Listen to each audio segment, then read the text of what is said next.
আসসালামু আলাইকুম ওয়া রাহমাতুল্লাহি ওয়া বারাকাতুহু। যে সমস্ত বাইরে দাঁড়িয়ে আছি দেখা যায় মেহরবানি করে একটু বসে যান। অনেক রাত হয়ে গেছে, মুখতাসার কিছু কথা বলে দোয়া করে চলে যাবেন ইনশাআল্লাহ।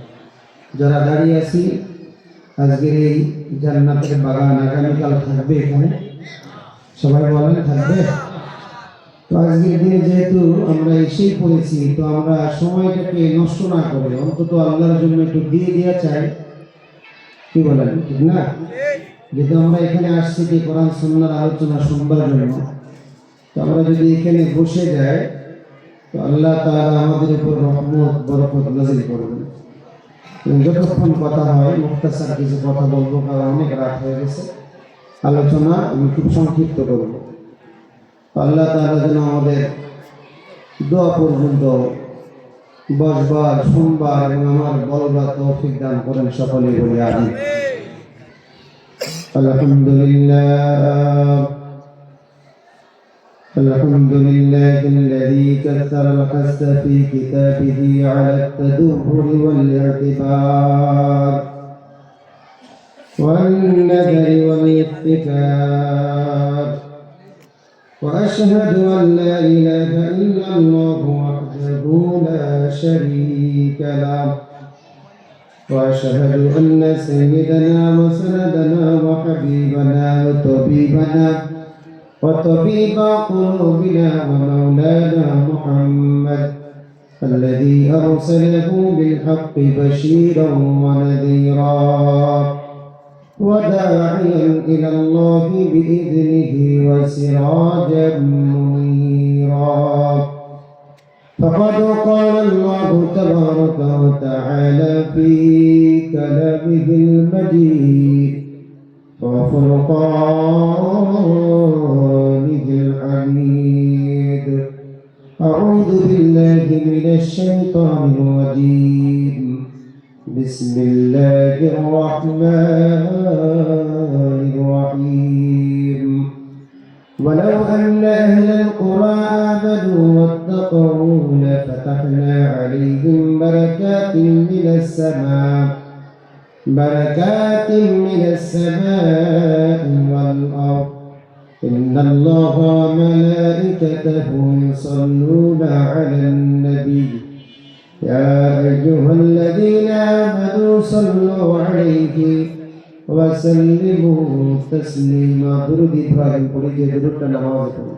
اللهم صل على محمد وعلى آل محمد كما صليت على إبراهيم وعلى آل إبراهيم إنك حميد مجيد.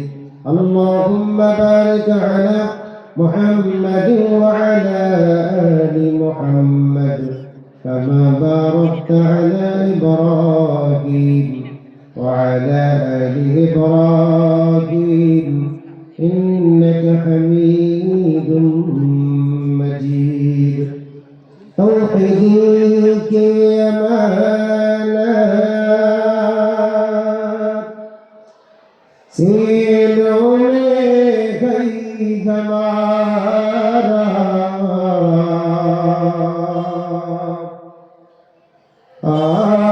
आसादगी मिटाना नामो निशाद हमारा ला इलाहा इल्लल्लाह ला इलाहा इल्लल्लाह. ज़ुबान पे मोहम्मद शरीफ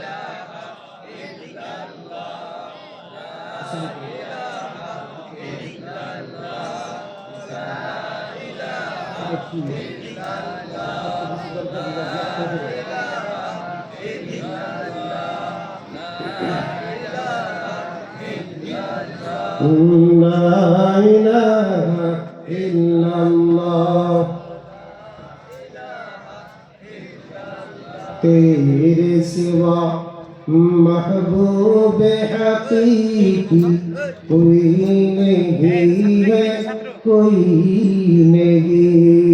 तेरे सिवा मौजूद हकीकी कोई नहीं कोई नहीं।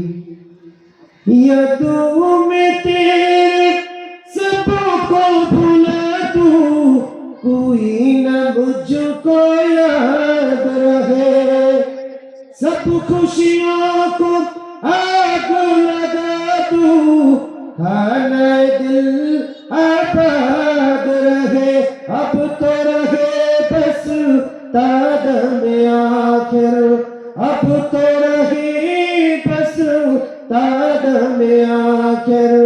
बिरदे ज़ुबा आए मेरे इलाहा, ला इलाहा इल्लल्लाह, ला इलाहा इल्लल्लाह, ला इलाहा इल्लल्लाह, ला इलाहा इल्लल्लाह, ला इलाहा इल्लल्लाह, मुहम्मदुर রাসূলুল্লাহ। আলহামদুলিল্লাহ।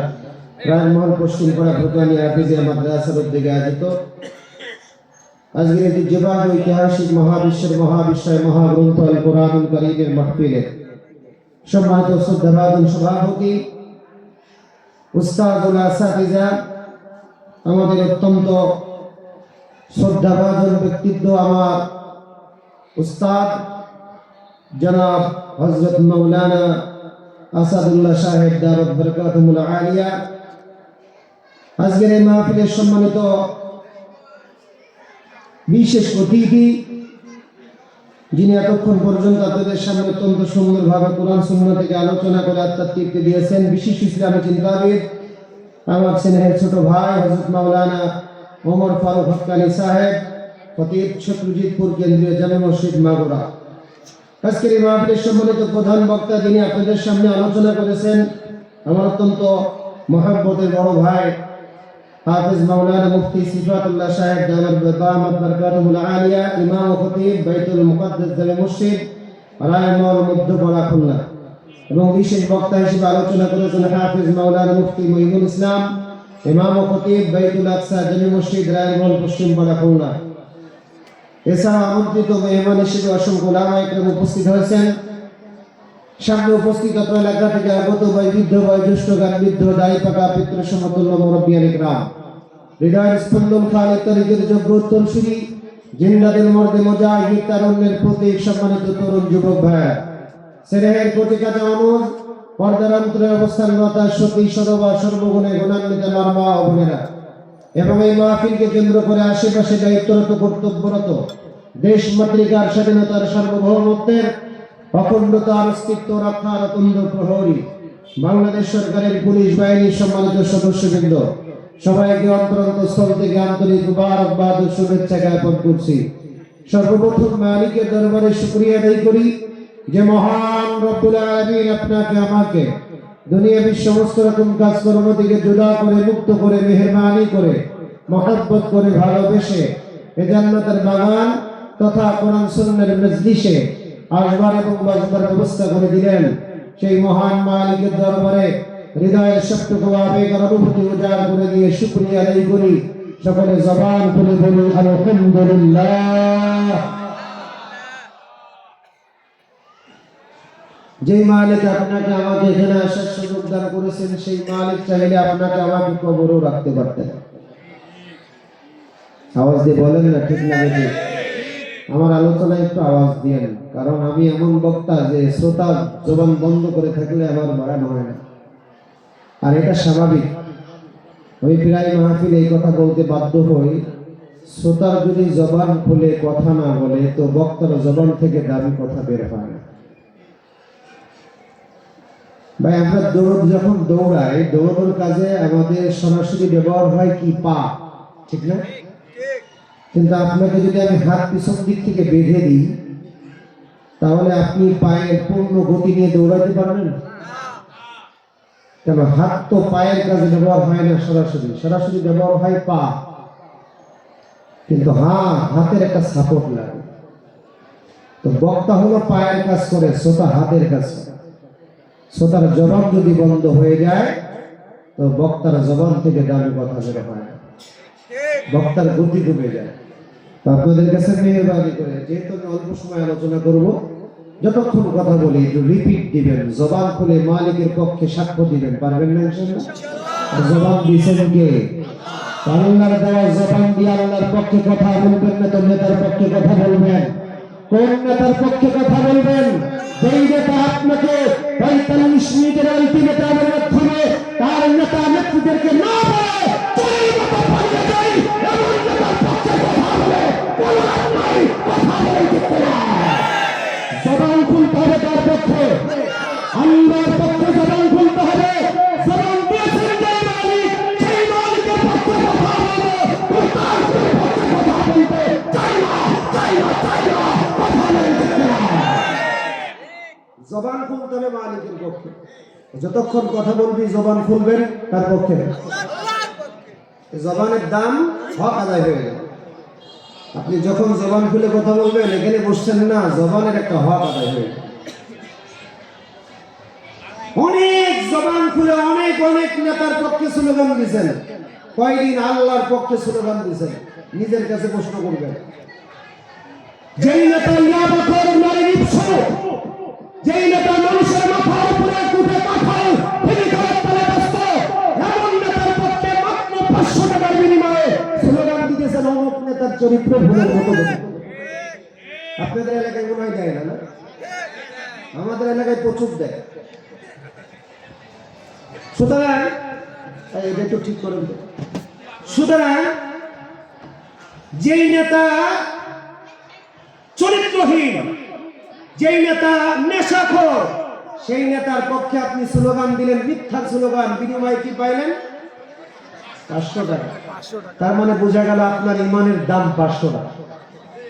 আপনি মিথ্যার স্লোগান দিতে দ্বিধা করছেন না, অথচ নেতা চরিত্রহীন, আপনি চরিত্রের সার্টিফিকেট দিতেছেন।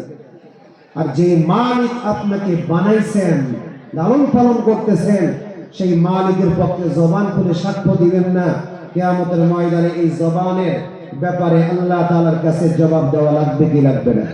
আওয়াজ দিয়ে বলেন, লাগবে কি লাগবে না? হ্যাঁ, মুসলমান জবান খুলতে হবে। কারণেই বলি, আজ যদি মুসলমান জবান খুলে দিতে প্রকৃত অর্থে, তাহলে তাগুত শক্তি বাংলার জমিনে কোনো মানুষের উপরে এমন ভাবে চড়াও হতে পারত না।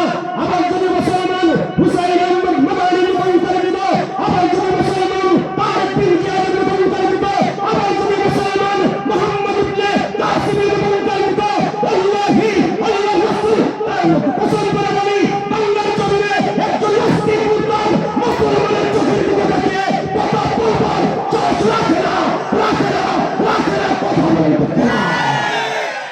কোনো তাগুত শক্তি মুসলমানের চোখের দিকে তাকিয়ে কথা বলবার চোখ রাখে না।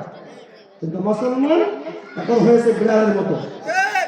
এ কারণে আজকে নাস্তিক মুরতাদ গুলা মুসলমানের মাথার উপরে উঠে কাঁঠাল ভেঙে খাওয়ার সুযোগ পাচ্ছে। বারবার একটু মুসলমানের কানে আঙ্গুল দিয়ে ওরা খুঁচাইতে যায়, মুসলমান জাগ্রত না, ঘুমন্ত। মুসলমান তো ঘুমন্ত ছিল এতদিন, ইনশাআল্লাহ মুসলমান এখন জাগ্রত। কথা বলেন ঠিক না? যার প্রমাণ গতকাল রাতে সারা বাংলাদেশে হয়েছে। কথা বলেন ঠিক না? ঠিক। তুমি বাংলাদেশের জনগণকে এমন ভাবে চুলের জায়গায় ফেলে বিদেশের মাটিতে গিয়ে বাংলাদেশকে নিয়ে ষড়যন্ত্র করবা, তোমার পায়ে সুদ্ধা, তোমার নেতা কর্মী পায়ে সুদ্ধা পূর্ণ দিয়ে চুরমার করে দেওয়া হয়েছে। কথা বলেন ঠিক না? সুতরাং যতক্ষণ কথা বলে একটু মেহেরবানি করে আমার রিপিট দিবেন। পারবেন তো ইনশাআল্লাহ? আল্লাহ তাআলা আমাদের কবুল করুন সকলে বলে আমি। সম্মানিত উপস্থিতি, ভাই মেহেরবানি করে একটু সামনে যা আসি, পিছনের ভাইরা একটু বসুন। আসেন, আসেন। লা ইলাহা ইল্লাল্লাহ,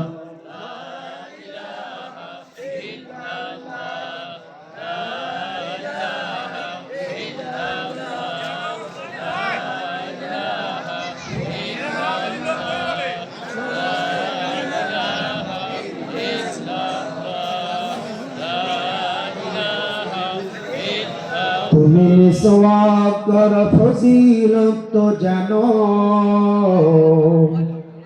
খাবার শেষে মিষ্টি মুখের হাদিসটাও মানো। তুমি মিসওয়াক কর ফজিলত জানো, খাবার শেষে মিষ্টি মুখের হাদিসটাও মানো। শুধু হক কথাটা উচ্চ স্বরে বলতে পারো না, অন্যায় দেখে বারুদ হয়ে জ্বলতে পারো না। কেমন মুসলমান তুমি একটু ভাবো না, কেমন তোমার ঈমান একটু বলো না। তুমি মিসওয়াক করো ফজিলত জানো, খাবার শেষে মিষ্টি মুখের হাদিসটাও মানো। আল্লাহু আকবার। সম্মানিত উপস্থিতি, আমি পবিত্র কোরআনুল কারীম থেকে ছোট্ট একটা আয়াতে কারিমা তেলাওয়াত করেছি। এর উপরে আমি কিঞ্চিত আলোচনা করে আপনাদের কাছ থেকে বিদায় নিতে চাই। এই মজলিস আল্লাহ রাব্বুল আলামিনের কাছে অনেক দামি। হাকিমুল উম্মাত মুজাদ্দিদুল মিল্লাত মাওলানা আশরাফ আলী থানভী রাহমাতুল্লাহি আলাইহি নাম শুনছেন না? এই নামের সাথে বর্তমান যুবকদের পরিচয় নাই। বর্তমান যুবকদের পরিচয় হচ্ছে পরিমণি। কি মিথ্যা না? মিথ্যা বললাম? বর্তমান 5 বছর থেকে 80 বছরের বৃদ্ধ সবার কাছে পরিমণি বললে চিনে, কিন্তু আল্লামা আজিজুল হক রাহমাতুল্লাহি আলাইহির নাম বললে অধিকাংশ যুবক চিনে না। সত্য বললাম না মিথ্যা বললাম? চিনে না। যেই নামের সাথে মহব্বত রাখলে জান্নাত যাওয়ার আশা করা যায়, এই নামের সাথে আমাদের মা বাবারা তার সন্তানকে পরিচয় করিয়ে দেয় না, সন্তানকে পরিচয় করিয়ে দেয় ওই নায়ক নায়িকার গায়ক গায়িকার সাথে কথা বলেন করতে না। ওই সন্তান বড় হলে আপনাকে তো বৃদ্ধাশ্রমে পাঠাবে। তো যাই হোক, আশরাফ আলী থানভী রাহমাতুল্লাহি আলাইহি তিনি বলেন, যেখানে কোরআন সুন্নাহর কথা বলা হয় আর আল্লাহর মহব্বতের বান্দারা দরদে দিলের সাথে আলোচনা শুনে দোয়া করে বাড়িতে যায়, আল্লাহ তাআলা তাদের কপালের মাঝে একটা বরকতি নূর দান করে দেন। যে নূরটা মৃত্যুর আগ পর্যন্ত চমকায়।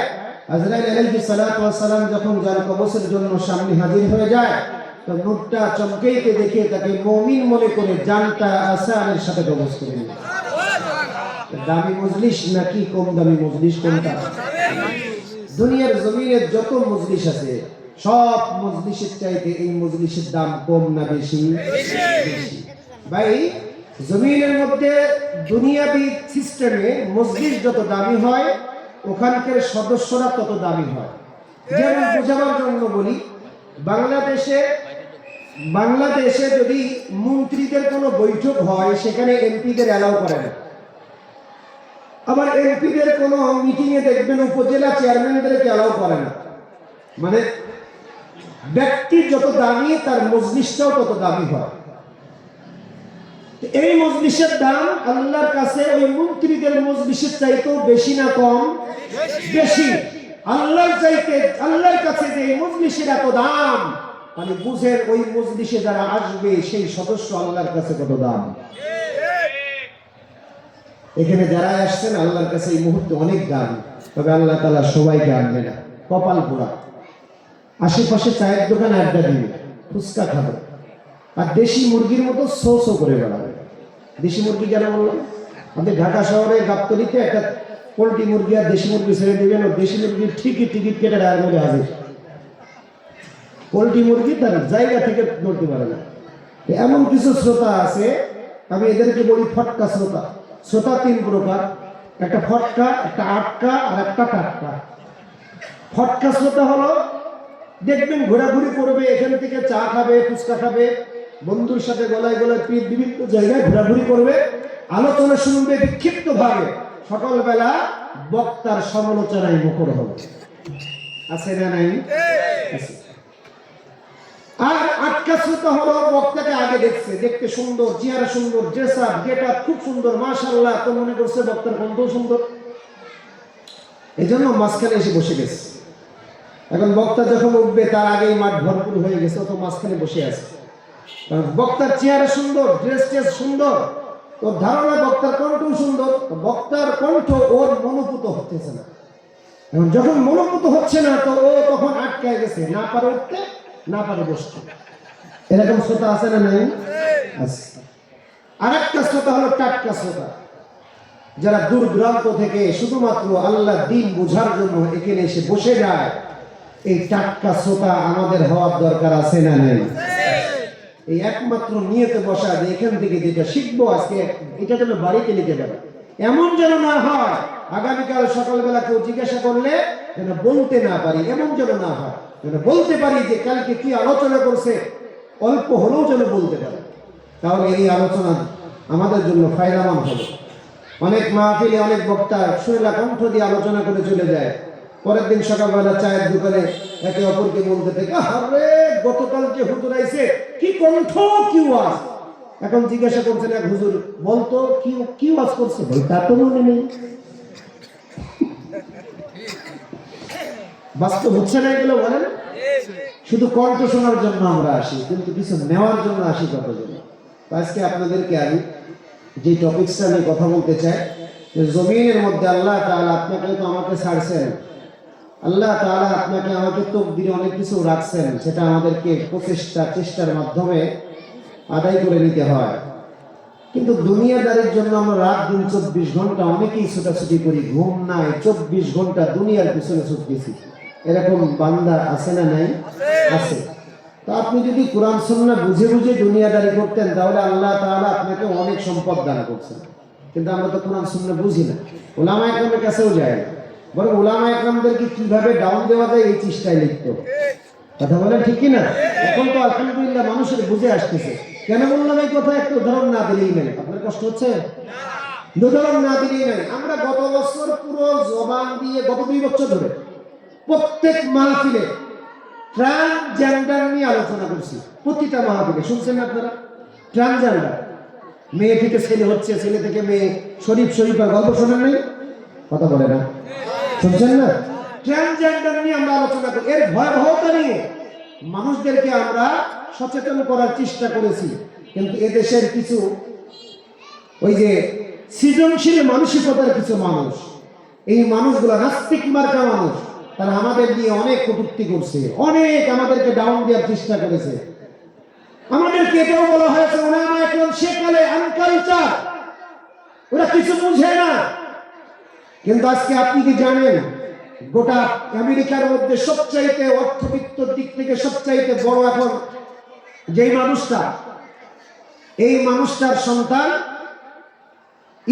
ইলন মাস্ক না কি যেন নামটা, হ্যাঁ, ইলন মাস্ক বর্তমান আমেরিকার সবচাইতে অর্থনৈতিকভাবে চূড়ান্ত পর্যায়ে, এমনকি বিশ্বের মধ্যে উনি এখন মানে প্রথম 5 জনের মধ্যে একজন। এত অর্থের মালিক, কিন্তু তার ছেলে সন্তান অপারেশনের মাধ্যমে সে মেয়ে হয়েছে। এই মেয়ে হওয়ার পরে রাগে টিকটক যে জিনিসটা, এটাকে সে ক্রয় করে এটার মাধ্যমে হোক, পরবর্তীতে অর্থ জমানোর পরে ট্রাম্পের সাথে যোগ দিয়ে ট্রাম্পকে ক্ষমতায় এনে তাকে বুঝাইতে সক্ষম হয়েছে।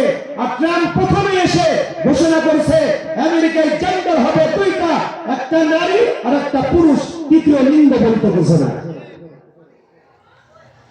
ট্রাম্পের মাধ্যমে এটা করছে। কেন? ছেলের উপর রাগ করে। ছেলে তার নিজেকে অপারেশনের মাধ্যমে কি করছে? মেয়ে হয়েছে।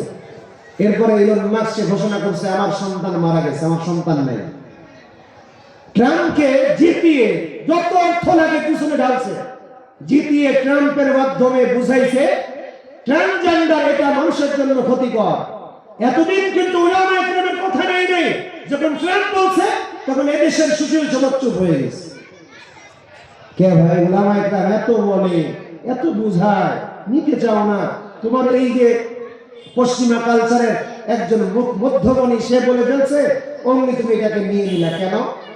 উলামা একরাম কখনো জাতিকে পথভ্রষ্ট করতে চায় না। কথা বলে ঠিক না? সম্মানিত উপস্থিতি, তো আপনি যদি জমিনের মধ্যে কোরআন সুন্নাহভিত্তিক দুনিয়াদারি করেন, তো আল্লাহ তাআলা আপনাকে অনেক অনেক অর্থের মালিক বানায় দিবেন। এটা আমার কথা না, আল্লাহ তাআলার ঘোষণা। কোরআন এবং সুন্নাহ গবেষণা করলে দেখা যায় আপনি যদি 5টি আমল করতে পারেন, কয়টি বলেন? সবাই বলেন কয়টি? আজকে এই 5টি আমলের কথা বলবো, এটা নিয়ে বাড়ি যাবেন, পাবেন তো ইনশাআল্লাহ? অন্তত বাড়িতে যে বলতে পারবেন আজকে 5টা আমল নিয়ে আসছি, শিখছি আজকের একটা মাহফিল থেকে হুজুরের কাছ থেকে, এতটুকু তো বলতে পারবেন। এই পাঁচটি আমল যদি কোনো ব্যক্তি করতে পারে তো আল্লাহ তাআলা তাকে অর্থের মালিক বানিয়ে দিবেন। এক কথায় আমি আমার ভাষায় বলি, যদি আপনি বড়লোক হতে চান দুনিয়ার জমিনে, আপনাকে পাঁচটি আমলের মধ্যে থাকতে হবে। সুবহানাল্লাহ। কয়টি আমল? পাঁচটি। এক নম্বর ঈমান এবং তাকওয়া। এক নম্বর কি বললাম? আমি শেষে পরীক্ষা নেব, পুরস্কার দেব। এক নম্বর কি বললাম? ঈমান এবং তাকওয়া। যদি আপনি ঈমান আনতে পারেন, তাকওয়া অবলম্বন করতে পারেন, তো আল্লাহ তাআলা আপনাকে বড় লোক বানাই দেবেন। আমার কথা না, আল্লাহর কথা। এই কারণে আল্লাহ রাব্বুল আলামিন বলেন, ওয়ালাউ আন্না আহলাল কুরআ আমানু ওয়াত্তাকাউ লাফাতাহনা আলাইহিম বারাকাতিন মিনাস সামাই ওয়াল আরদ। এই দুনিয়ার গোলাম, দুনিয়ার জনপদের মধ্য থেকে কোন মানুষ যদি ঈমান আনে এবং তাকওয়া অবলম্বন করে, আল্লাহ তাআলা বলেন ঈমান আনতে হবে আর তাকওয়া অবলম্বন করে, আল্লাহ তাআলা বলেন ওই জনপদের মানুষের উপরে আসমান আর জমিনের বরকতের দরজাগুলো আল্লাহ তাআলা উন্মুক্ত করে দেন। আসমানের দরজা কিসের দরজা? বরকতের। জমিনের দরজা, তারপরে জমিনের বরকতের দরজা আছে না নাই? জমিনের বরকতের দরজা খুলে দিবেন, আসমানের বরকতের দরজা খুলে দিবেন। কে বলছেন? আল্লাহ। তার মানে আপনি যদি ঈমান আনতে পারেন আর তাকওয়া অবলম্বন, এখন বলবেন আপনি কেমন ঈমান আনবেন? এটাও বলছেন আমিনু কামা আমানান নাস। আল্লাহ তাআলা বলেন, এ দুনিয়ার গোলাম, যদি তুমি ঈমান আনতে চাও সাহাবা আজমাইনদের মতো ঈমান আনবা। সাহাবা আজমাইনদের ঈমানের কথা কেন বললেন? যদি আপনি ব্যাখ্যা বিশ্লেষণের দিকে যান তাহলে বুঝবেন আল্লাহর পয়গম্বর মুহাম্মদুর রাসূলুল্লাহ সাল্লাল্লাহু আলাইহি ওয়াসাল্লামকে যখন জমিনের মধ্যে আগমন করানো হলো, ওই এলাকার মানুষগুলো ছিল সবচাইতে বর্বর, ওই এলাকার মানুষগুলো ছিল সবচাইতে চরিত্রহীন, ওই এলাকার মানুষগুলো ছিল সবচাইতে খারাপ মানুষ। এই কারণে ওই জামানাকে বলা হতো আইয়ামে জাহিলিয়াত। কথা বলেন ঠিক কিনা? আল্লাহর পয়গম্বর যেই জামানায় আগমন করলেন, ওই জামানার মানুষগুলো ছিল পৃথিবীর ইতিহাসে সবচাইতে বর্বর, ওই জামানার মানুষগুলো ছিল পৃথিবীর ইতিহাসে সবচাইতে চরিত্রহীন। কারণ কোন ব্যক্তি তার স্ত্রীকে ঘরের মধ্যে একা একা রেখে বাজারেও যাইতে পারতো না, ঘরটাকে তালা দিয়ে বিবিকে ঘরের মধ্যে রেখে বাজারে যাইতো। কারণ তার চিন্তা হলো, আমি যদি আমার বিবিকে একা রেখে বাজারে চলে যাই, আমার পাশের বাড়ির কোনো ভাই হয়তো আমার বিবির সাথে খারাপ আচরণ করবে। তার মানে এতটাই চিন্তা, এতটাই জ্ঞানহীন সমাজ। ওই সমাজে আল্লাহর পয়গম্বরকে আল্লাহ তাআলা জমিনের মধ্যে প্রেরণ করলেন। এখন হয়তো বলবেন, হুজুর ওই সমাজের মধ্যে আল্লাহ তাআলা আল্লাহর পয়গম্বরকে কেন পাঠালেন? বুঝাবার জন্য একটা উদাহরণ দিই। আপনি যদি রোগ এসে যায়, আপনার ছোট রোগ, তাহলে ডাক্তার ছোট হয় না বড়? ছোট হয়। যদি আপনার ঠান্ডা লাগে তাহলে আপনি কি অ্যাপোলো হাসপাতালে যান? ঠান্ডা লাগলে মোড়ের একটা ফার্মেসি থেকে একটা মোনাস্টেন ফিক্সো খান, আপনি নিজেই ডাক্তারি করেন। কিন্তু যদি আপনার ক্যান্সারে আক্রান্ত করে ফেলে, আপনাকে যদি ডায়াবেটিস যদি আপনাকে গ্রাস করে ফেলে, তাহলে আপনি মোড়ের মাথা থেকে আর ওষুধ খাবেন না, ভালো একটা আন্তর্জাতিক মানের ডাক্তারের শরণাপন্ন হবেন। এ কারণে আল্লাহ তাআলা দুনিয়ার জমিনে সমস্ত নবীদেরকে একজন ডাক্তার বানাইলেন। ডাক্তার মানে রূহের ডাক্তার। কথা বলেন ঠিক কিনা? সমস্ত নবীদেরকে যখন পাঠাইলেন, ওই জামানার মানুষের দিলের রোগ ছিল ছোট, কারণ তারা ছোট ডাক্তার। আর আল্লাহর পয়গম্বরকে আল্লাহ তাআলা বড় ডাক্তার বানাইলেন। বড় ডাক্তার যেই জামানায় আসবে, বোঝা গেল ওই জামানার মানুষের দিলের রোগটাও তো বেশি বড় হওয়া প্রয়োজন। কথা বলেন ঠিক কিনা? বড় রোগ যদি হয় তো বড় ডাক্তার। তো ওই জামানার বেশি রোগ বেশি খারাপ কেন ছিল? কারণ ডাক্তার তো আল্লাহ তাআলা বড়টা পাঠাবে। কথা বলেন ঠিক কিনা? আমার কথা কি বুঝতেছেন? এবার আসেন আল্লাহ তাআলা সাহাবীদেরকে কেন বললেন? আল্লাহ রাসূলকে আল্লাহ তাআলা একা একা পাঠান নাই। আমার পয়গম্বর, আপনাকে আমি একা একা ছাড়ি নাই, কোরআন দিলাম। কোরআন দিয়ে আপনি আমার বান্দাদেরকে আহ্বান করবেন, আমার বড়ত্বের কথা বলবেন, আমার প্রশংসা তাদের সামনে আদায় করবেন উচ্চ স্বরে, আমার কথা তাদেরকে বলবেন, ইসলামের দিকে আহ্বান করবেন। কয়দিন করবেন? কোন সময় সীমা আল্লাহ তাআলা বেঁধে দেন নাই। ফাযাক্কির ইন নাফাতিয যিকরা, পয়গম্বর আপনি নসিহত করতেই থাকেন, ওয়াজ করতেই থাকেন। কতদিন করবেন বাধা নেই, হইতে পারে 10 দিন বলার পর একজন ঈমান আনবে, একজন 20 দিন বলার পর ঈমান আনবে, কেউ 100 বার দাওয়াত নেওয়ার পরও ঈমান আনতে পারে। কথা বলেন ঠিক কিনা? ইন্না ফাআতি যিকরা, তবে অবশ্যই এই নসিহতটাকে উপকারে আনবে। আপনি নসিহত করতে থাকেন। কিন্তু আমাদের এই সমাজে এমন কিছু ব্যক্তি আছে যারা ওয়াজ মাহফিলকে দেখলে একটু নাক ছিটকায়, আছে না নাই? আওয়াজ দিয়ে বলেন আছে না নাই? ভাই এখন একটু কম দেখা গেল, বিগত সরকারের সময় আমরা দেখেছি অন্তত লাস্ট 3-4 বছর যে পরিমাণ আমাদের উপরে জুলুম করা হয়েছে এই ওয়াজ মাহফিলকে কেন্দ্র করে। আপনি নর্তকী দিয়ে নাচ গান করাবেন একটা জায়গায়, কোনো পারমিশন লাগে না, শুধু একটু ওসি আর এসপি আর টিওনো বা বড় বড় লিডারদের একটু অতিথি করবেন, আর কিছু করা লাগবে না। মিথ্যা বললাম মনে হয়? আর ওয়াজ মাহফিল করবেন, এর জন্য কতবার যে আপনাকে থানার গেটে ধর্ণা দেওয়া লাগবে তার কোনো শেষ নাই। এই যে আপনাদের এখানকার মাহফিল, গত বছর আমার দাওয়াত ছিল, এর সাথে আরো একজন বক্তা ছিলেন, তিনি সম্ভবত জামাতের সাথে হয়তোবা রিলেটেড ছিলেন। কোন কারণবশত আপনাদের এই মাহফিল বন্ধ করে দেওয়া হয়েছিল, করতে দেওয়া হয় নাই। গত বছর কি তার আগের বছর? আমিও ছিলাম তার আগের বছর। যে কোনো একটা সময় এটা হয়নি। এটা শুধু আপনাদের এলাকায় না, প্রতিটা জায়গায় ওয়াজ মাহফিলকে বন্ধ করা হয়েছে, আর নাচ গানের এই অনুষ্ঠানকে মুক্ত করা হয়েছে। কথা বলেন ঠিক কিনা? আমরা তো সব সময় বলতে চেয়েছি, ওই তাগুত শক্তি যখন ক্ষমতার মস্তকে ছিল তখন বলেছি, আর এখন তো স্বাধীনভাবে বলতে পারছি, কেউ বাধা দিতে আসলে তাদেরকে উত্তম মন্তব্যের ব্যবস্থা করতেছি। সব জায়গায় তার ফুটলে চলে না। এখন যে শক্তিগুলো ওয়াজ মাহফিলকে বন্ধ করার জন্য হিরো পাইতলা চলে, তাদেরকে বলতে চাই, গতকালকের চিত্র ভালো করে হৃদয়ের মধ্যে হৃদয়ঙ্গম করে ওই বিলম্বে তোমাদের এই দশা হবে। কথা বলেন ঠিক কিনা? ওয়াজ মাহফিল আল্লাহ তাআলা যেখানে বলতেছেন করতেই থাকো পয়গম্বর, ফাযাক্কির, করতেই থাকেন। কতদিন করবেন সীমা নাই।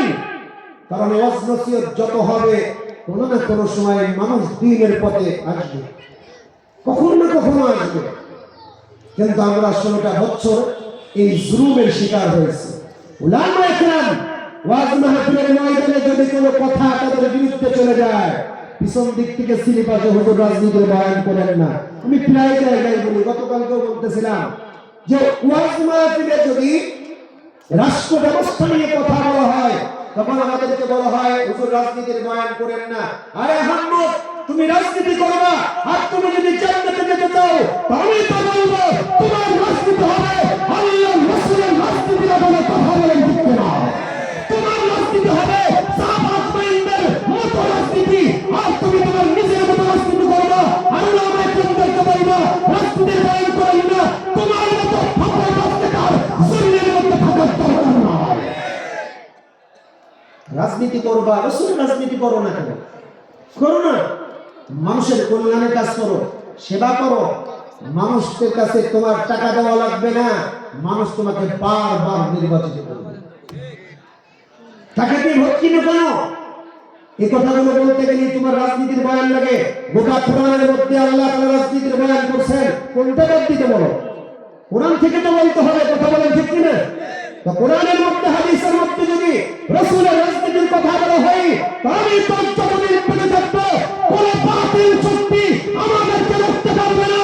তাদের বিরুদ্ধে হলেও, বাতিল শক্তির বিরুদ্ধে হলেও রাজনীতির বয়ান ময়দানে করতেই থাকবো, করতেই থাকবো। কাউকে ভয় করি না। কথা বলেন ঠিক কিনা? এটা থাকবেই। আল্লাহ তাআলা আমাদের সকলকে হকের পক্ষে থাকার তৌফিক দান করুন। রাসূলকে বললেন আপনি করতে থাকেন। আল্লাহ রাসূল সাহাবা আজমাইনদের সামনে কোরআনের আলোচনা করলেন। সাহাবা আজমাইনদের সামনে না, ওই কালীন তৎকালীন জামানার মানুষের সামনে কোরআনের কথা বললেন, কিছু মানুষ ঈমান আনলো, যারা ঈমান আনছে রাসূলের হাতে বায়াত হয়েছে, তারা তো সাহাবী হয়ে গেছে। কথা বলেন ঠিক কিনা? সাহাবী হয়ে গেছে। কেমন সাহাবী, কেমন ঈমানদার? সত্য ঈমানদার। জীবন চলে গেছে কিন্তু ঈমান বিক্রি করতে রাজি নেই, এমন ঈমানদার। হযরত সুমাইয়া রাদিয়াল্লাহু তাআলা আনহা ইসলামের প্রথম শহীদ মহিলা সাহাবী। নতুন আল্লাহ রাসূলের কাছ থেকে কালেমা পড়ে ঈমান গ্রহণ করছেন তিনি এবং তার সন্তান হযরত আম্মার রাদিয়াল্লাহু তাআলা আনহু। দুজন পথ দিয়ে যায়, আবু জাহেল সামনে ঠেকাইছে, ডাক দিয়ে বলতেছে, সুমাইয়া শুনলাম নাকি তুমি মুহাম্মাদের কালেমা গ্রহণ করছো, তোমার সন্তান আম্মার নাকি মুহাম্মাদের কালেমা গ্রহণ করেছে। হযরত সুমাইয়া ডাক দিয়ে বলে, আবু জাহেল তুমি যা শুনছো তুমি সত্য শুনছো। বলে, সুমাইয়া মুহাম্মাদের ধর্ম যে গ্রহণ করলা, বাপদাদার ধর্ম তুমি রিজেক্ট করলা, এই মুহাম্মাদের ধর্মটাকে তুমি ত্যাগ করো নতুবা তোমার ভবিষ্যৎ খারাপ হবে। তার মানে কি থ্রেট দিতেছে। হযরত সুমাইয়া রাদিয়াল্লাহু তাআলা আনহা ডাক দিয়ে বলে, আবু জাহেল শোনো, দিলের মধ্যে ঈমান আনছি, এক ফোঁটা রক্ত দিলের মধ্যে দেহের মধ্যে থাকাকালে জিন্দেগিতে মুহাম্মাদের ঈমান আর কালেমা থেকে বিন্দু পরিমাণ বিচ্যুত হতে রাজি নয়। আল্লাহু আকবার, আল্লাহু আকবার। দিলের মধ্যে রক্ত, দেহের মধ্যে রক্ত প্রবাহিত হবে আর ঈমান ত্যাগ করব, এটা হতে দিতে পারে না। হযরত আম্মারকে ডাক দিয়ে বলেন, আম্মার তুমি তো যুবক, আল্লাহর গোলাম, তোমার মা হয়তো মুরব্বী, তুমি তো বুঝো, তুমি মুহাম্মাদের কালেমা ত্যাগ করো তাহলে তোমাকে নেতৃত্বের জায়গায় নিয়ে আসা হবে, তোমাকে যা ইচ্ছা যা বলবা তাই শুনবো, সম্পদ চাইলে তোমাকে সম্পদের মালিক দেওয়া হবে। হযরত আম্মারকে যখন এই প্রলোভন দেখানো হয় তো মা দূর থেকে সন্তানকে ঈমান মজবুত করতেছে, এই বেটা সব মা ওয়ালাদতু ওয়ালাদান ইয়াতরুকুল ঈমানা মা কাফির। এই বেটা আমি জমিনের মধ্যে এমন কোন বেটা পয়দা করি নাই যে সন্তান একজন কাফিরের সামনে তার ঈমানটা বিক্রি করে দেয়। আল্লাহু আকবার। মুরব্বী মা তার সন্তানের ঈমানটা মজবুত করতেছে। যখন সন্তানকে লোভ দেখাইতেছে, মা হয়তো ভাবতেছে সন্তান মনে হয় ত্যাগ করবে, এ কারণে মা ডাক দিয়ে বলে, মা ওয়ালাদতু ওয়ালাদান ইয়াতরুকুল ঈমানা মা কাফির। আমি জমিনের মধ্যে এমন কোন সন্তান পয়দা করি নাই যে সন্তান একজন কাফিরের সামনে তার ঈমানটা বিক্রি করে দেয়। এই বেটা সব, যদি তুই ঈমান বিক্রি করিস তো তার বক্তব্যগুলো হলো এমন, যদি তুই ঈমান বিক্রি করে দিস তাহলে ভাববো তুমি আমার সন্তান নও। কথা বলে ঠিক কিনা? বক্তব্যটা এমন, তুমি যদি ঈমান বিক্রি করো ভাববো তুমি আসলে আমার সন্তান না। হযরত সুমাইয়া রাদিয়াল্লাহু তাআলা এই কথা বললেন, আম্মার সাথে সাথে সুমাইয়া রাদিয়াল্লাহু তাআলা আনহার মতো করে জবাব দিয়ে দিলেন। আবু জাহেল ডাক দিয়ে বলতেছেন, হায় আম্মার, তোমার কাছে দুইটা রাস্তা, এক নম্বর রাস্তা হলো তুমি হয়তোবা ঈমান ত্যাগ করবা, আতাতরুকুল ঈমান আন্নাখলাউ সাওবা উম্মি, তুমি হয়তোবা ঈমান ত্যাগ করবা নতুবা তোমার চোখের সামনে তোমার মায়ের শরীর থেকে কাপড়গুলো আমি সব খুলে দেব। নাউযুবিল্লাহ। কোন সন্তান তার মায়ের রঙ শরীর দেখার ক্ষমতা কোন সন্তানের চোখ নিতে পারে না। হযরত আম্মার তার দুইটা চোখ মাটির দিকে ফেলে দিয়েছেন। হযরত আম্মার চুপ হয়ে গেছেন। আবু জাহেল আবার ডাক দিয়ে বলতেছে, তুমি হয়তো বা ঈমান ত্যাগ করবে না তোমার তোমার মাকে উলঙ্গ করব। আম্মার আবার বলতেছে, না, আমি যে কালেমা গ্রহণ করে নিলাম, আমি যে ঈমান আনলাম, আবু জাহেল তুমি শুনে নাও, আমার দেহের মধ্যে রক্ত থাকবে, জীবন থাকবে, আমি বিন্দু পরিমাণ ঈমান থেকে বিচ্যুত হতে রাজি নই। সুবহানাল্লাহ। কেমন ঈমান তাদের ভিতরে। আবু জাহেল বর্ষা চাইল, এই কে আছো আমাকে একটা বর্ষা দাও। বর্ষা দেওয়া হলো। আবু জাহেল বর্ষা দিয়ে হযরত সুমাইয়া রাদিয়াল্লাহু তাআলা শরীর থেকে সমস্ত কাপড়গুলো খুলে ফেলে তাকে জমিনের মধ্যে শোয়াই ফেলছে। যখন জমিনের মধ্যে পড়ে গেছে তা আম্মার চোখ বন্ধ করে ফেলছে। মালিকের কাছে ডাক দিয়ে কেমন যেন আশায় প্রকাশ করে। আর হযরত সুমাইয়া রাদিয়াল্লাহু তাআলা আনহা জমিনের মধ্যে উলঙ্গ হয়ে যখন শুয়ে পড়েছে, তো ফেলাই দিয়েছে, হাত পা বেঁধে ফেলছে। বর্ষা দিয়ে আবু জাহেল তার লজ্জা স্থানের মধ্যে উপর জুড়ে আঘাত করছে। এই দুনিয়ার গোলাম, একটু চোখটা বন্ধ করে ভাবো তো, কোন নারীর লজ্জা স্থানের মধ্যে যদি কোনো বর্ষা দিয়ে আঘাত করা হয়, তার দিলটা তো ফেটে যায়। লজ্জা স্থান থেকে এত বেশি রক্ত প্রবাহিত হয়, হাদিসের বর্ণনায় আসছে নিচের ধুলাগুলো কাদায় পরিণত হয়ে গেছে। হযরত সুমাইয়া রাদিয়াল্লাহু তাআলা আনহা আল্লাহর কাছে মাথা উঁচু করে ডাক দিয়ে বলে, আল্লাহ, আমি জমিনের মধ্যে আমার ঈমান বিক্রি করি নাই, জীবন দিতে রাজি হয়েছি, ঈমান বিক্রি করি না। ও মালিক, কিয়ামতের ময়দানে আমি সুমাইয়াকে তুমি বেইজ্জতি করো না। হযরত আম্মারকে ডাক দিয়ে বলে, বেটা শোন, আমি আমার নাক, এই নাক দিয়ে আমি যেন জান্নাতের ঘ্রাণ পাইতেছি। আমি মনে হয় জমিনে আর বেশিক্ষণ টিকতে পারবো না। এই মৃত্যু পথযাত্রী হয়ে তোকে একটা কথা বলে যায়, জমিনের মধ্যে যতদিন বেঁচে থাকবা কখনো কারোর সামনে তুমি ঈমান বিক্রি করবা না। আল্লাহু আকবার। মা মৃত্যু পথযাত্রী, এরপরও সন্তানের ঈমানকে মজবুত করতেছে। কেন? কারণ ঈমান যদি নষ্ট হয়ে যায় তো দুনিয়ার আরাম আয়েশ এটা কোনো কাজের না। ঈমান যদি নষ্ট হয়ে যায় তো কবরের জিন্দেগি যদি আরাম আয়েশের না বানাইতে পারি, তো দুনিয়ার আরাম আয়েশ এটা আমার জন্য মূল লক্ষ্য হওয়া উচিত না। কারণ আমি তো মুসলমান, কথা বলেন ঠিক কিনা? কিন্তু আজকালকার মা বাবা ইসলামী আন্দোলনের জন্য যদি কোনো সন্তানকে ডাকা হয়, এই জমিনের মধ্যে যদি ইসলাম প্রতিষ্ঠিত করবার জন্য কোনো মানুষকে যদি আহ্বান করা হয়, তো এখনকার মা বাবাগুলো সন্তানকে ঘরের মধ্যে বন্দী করে রাখে। খবরদার, বাইরে কেউ আজ বাইরে যাওয়ার দরকার নেই, চুপচাপ থাক। কেন বলে? মায়ের মহব্বতের বদৌলতে বলে, কথা বলেন ঠিক কিনা? সন্তানকে মা বাবা ভালোবাসে এই কারণে বলে। কিন্তু বাজান, মা বাবাদেরকে বলি, এটাও তো ঠিক, জমিনের মধ্যে আপনার মতো প্রত্যেক মা বাবাই যদি সন্তানকে ঘরের মধ্যে আবদ্ধ করে রাখে, এই জমিনের মধ্যে ইসলাম প্রতিষ্ঠিত কে করবে? কে করবে? আমাকে আপনাকে এটা করতে হবে। সন্তান, আপনি হয়তো বা চিন্তা করলেন আপনার সন্তান বাহিরে গেলে গুলি খাবে, মেরে ফেলবে, এই ভয়ে ঘরের মধ্যে রাখলেন। আচ্ছা বলেন, রাতে ঘুমিয়ে আছেন, ঘুমের মধ্যে আপনার মালিক আপনার সন্তানকে নিতে পারে না মনে হয়? কি বলেন, পারে না? পারে তো। বরং দোয়া করবেন, আল্লাহ আমি যেন শহীদের পিতা মাতা হতে পারি। 4 শ্রেণীর পিতা মাতাকে আল্লাহ তাআলা দুনিয়া হিসেবে জান্নাত দান করবেন। কয় শ্রেণী? 4 শ্রেণী। আমার টপিক তো এটা না, শুধু আসলে তাই বলতেছি। তার মধ্যে প্রথম শ্রেণী হলো শহীদের পিতা মাতা। আল্লাহ তাআলা কোনো হিসাব নেবেন না, হিসাব ছাড়াই তাদেরকে জান্নাত দান করবেন। পিতা মাতাকে যদি জান্নাত দেওয়া হয়, তো শহীদকে জান্নাত দেওয়া হবে না? শহীদের পিতা মাতা যদি জান্নাতি হয়, তো সে যে শহীদ সে কি জান্নাতি হবে না? হবে। শহীদের পিতা মাতা জান্নাতি। আল্লাহ রাসূল সাল্লাল্লাহু আলাইহি ওয়াসাল্লাম মদিনাতে প্রবেশ করতেছেন জিহাদের ময়দান থেকে। হঠাৎ করে দেখছেন একজন মুরব্বী, তার চোখ ভিজা, চোখ দিয়ে টপ টপ করে পানি ঝরে।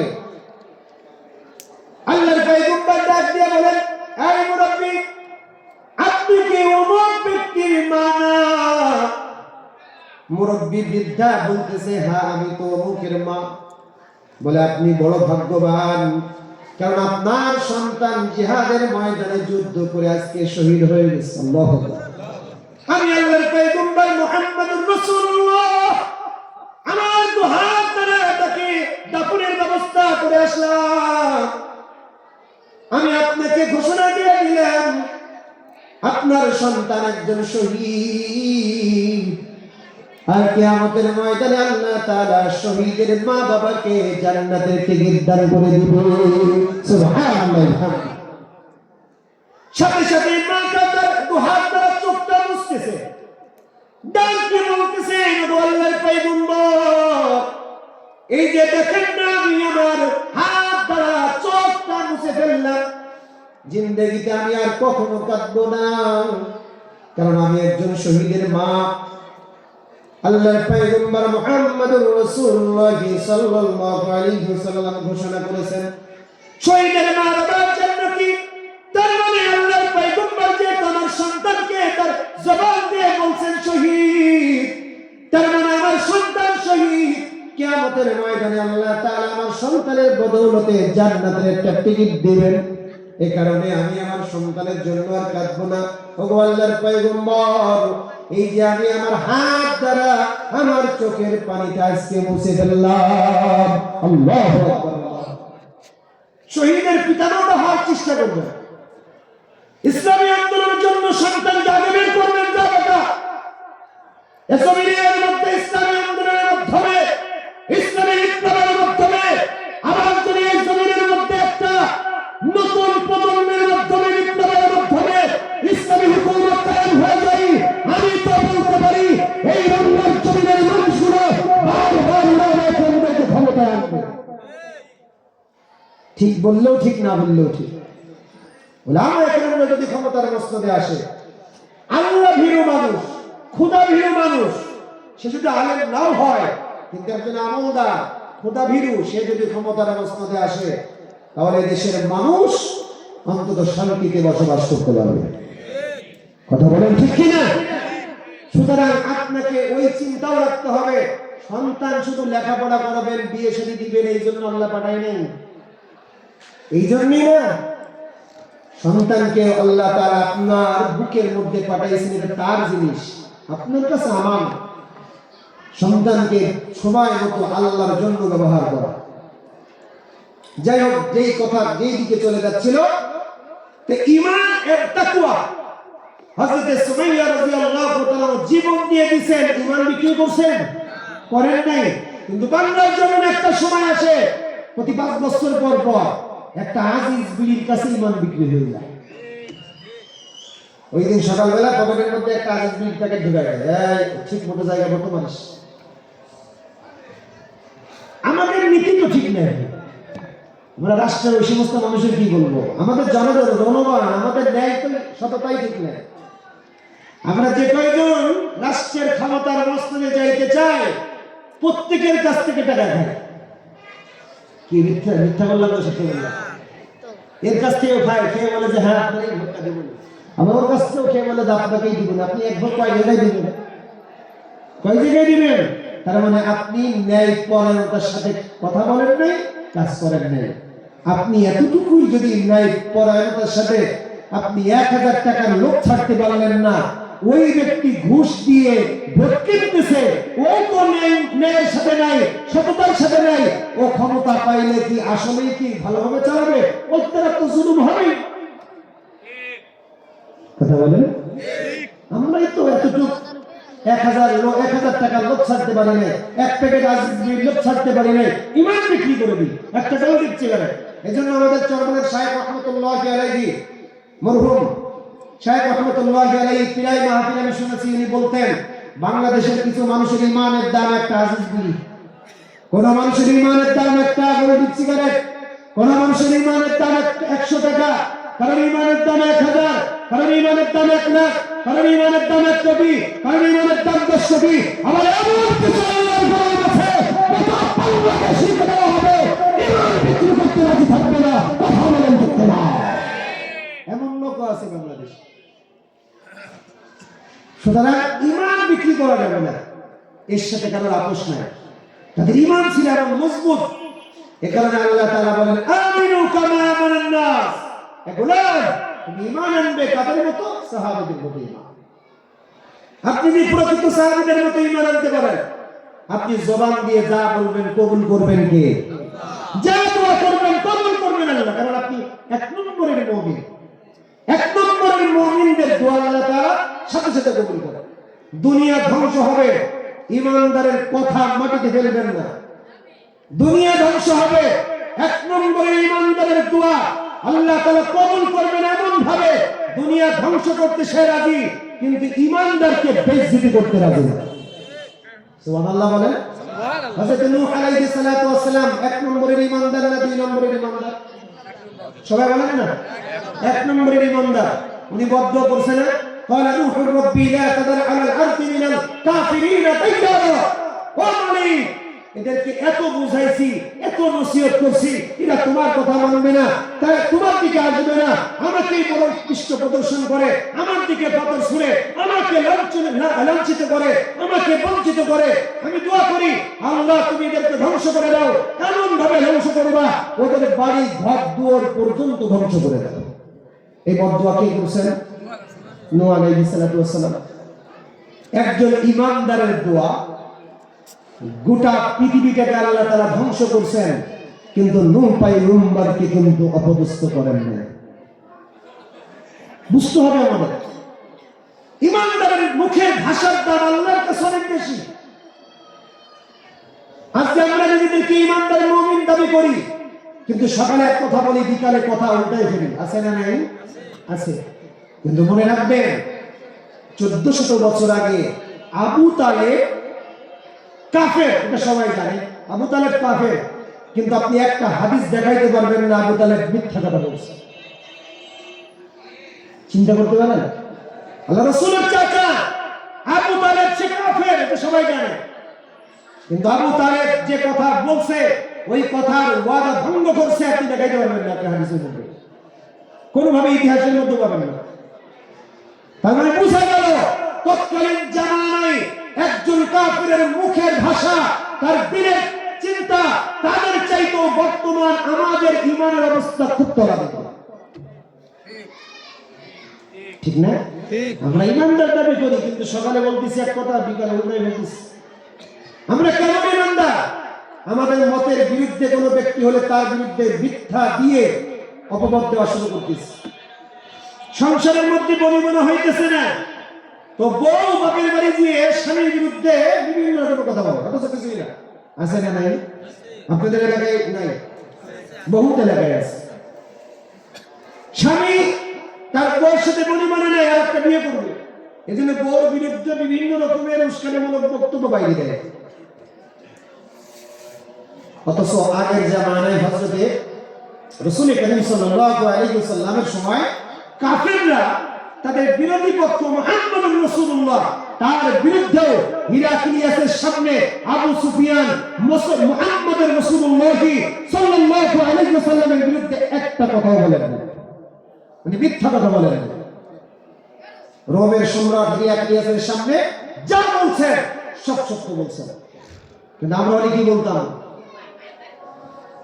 ও জামাত ইসলাম করে, ও বিএনপি করে, আমি ভিন্ন দল করি, ওর বিরুদ্ধে যত প্রকারের মিথ্যা এলিগেশন সব লাগাই দেব। আছে না নাই? সবাই বলেন আছে না নাই? আমার ভিতরে সততা কোথায়? এগুলো খুব ভাবনার বিষয়।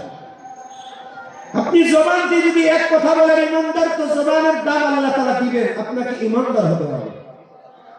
হযরত সাআদ ইবনে আবি ওয়াক্কাস রাদিয়াল্লাহু তাআলা ঘটনা বলে আমি শেষের দিকে চলে যায়। সাআদ ইবনে আবি ওয়াক্কাস রাদিয়াল্লাহু তাআলা যুদ্ধের ময়দান থেকে বাড়ির দিকে আসতেছেন, প্রতিমধ্যে সন্ধ্যা ঘনিয়ে আসতেছে। তো একজন খ্রিস্টান এলাকার মধ্যে চলে গেছেন, তো খ্রিস্টানদের কাছে জিজ্ঞাসা করতেছে, হ্যাঁ ভাইরা, আমাদের তো রাত হয়ে গেছে, এখানে একটু রাত কাটাইতে চাই, কোথায় কাটাইলে ভালো হয়?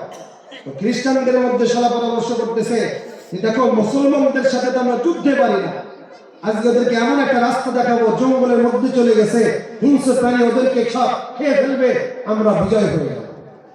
তো খ্রিস্টানদের একজন মুরব্বী ডাক দিয়ে বলতেছেন, শোনো, তোমরা এই রাস্তা দিয়ে যাবা, একটা জঙ্গল পাবা, ওর ভিতরে একটা সুন্দর বাগান পাবা, ওখানে থাকো, রাত কাটাইতে পারো। হযরত সাআদ ইবনে আবি ওয়াক্কাস রাদিয়াল্লাহু তাআলা আনহু সৈন্যদেরকে নিয়ে রাস্তা দিয়ে চলা শুরু করলেন। যখন জঙ্গলের গেট দিয়ে জঙ্গলের মধ্যে ঢুকতেছেন, তো ঢুকতেছেন, একটা পর্যায়ে জঙ্গলের রাস্তা হারাই ফেলছেন। কিন্তু যখন ভিতরে প্রবেশ করতেছেন, তো আশেপাশে দেখাইতেছেন, তো দেখা যায় ডান দিকে বাঘ দেখা যায়, বাম দিকে সিংহ দেখা যায়, সামনে হাতি দেখা যায়, আবার ডালে ডালে বান্দর দেখা যায়, হিংস্র প্রাণী দেখা যায়, ডালের মধ্যে বিভিন্ন বিষাক্ত সাপ পেঁচায় আছে দেখা যায়। সৈন্যদের হৃদয়ের মধ্যে একটা ভীতি সঞ্চার হয়ে গেছে, হওয়াটাই স্বাভাবিক, ঠিক কিনা? হযরত সাদ ইবনে আবি ওয়াক্কাস চিন্তা করলেন সৈন্যগুলো মনে হয় ভয় পেয়ে গেছে। হযরত সাদ ইবনে আবি ওয়াক্কাস সৈন্যদেরকে অর্ডার করে দিলেন, শোনো, এই যে ডালগুলো পড়ে আছে, ডালগুলো এক জায়গায় করে একটা উঁচু জায়গা তৈরি করো, মানে স্টেজ। স্টেজ এটা কি? উঁচু জায়গা না? উঁচু জায়গা তৈরি করো, ভাষণ দিতে হবে তো উঁচু জায়গা।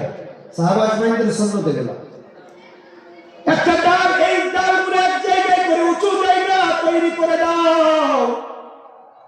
সৈন্যরা চিন্তা করতেছেন মনে হয় আমাদেরকে উদ্দেশ্য করে কোনো হয়তো বা ভাষণ তিনি দিবেন, কিন্তু দেখা গেল না।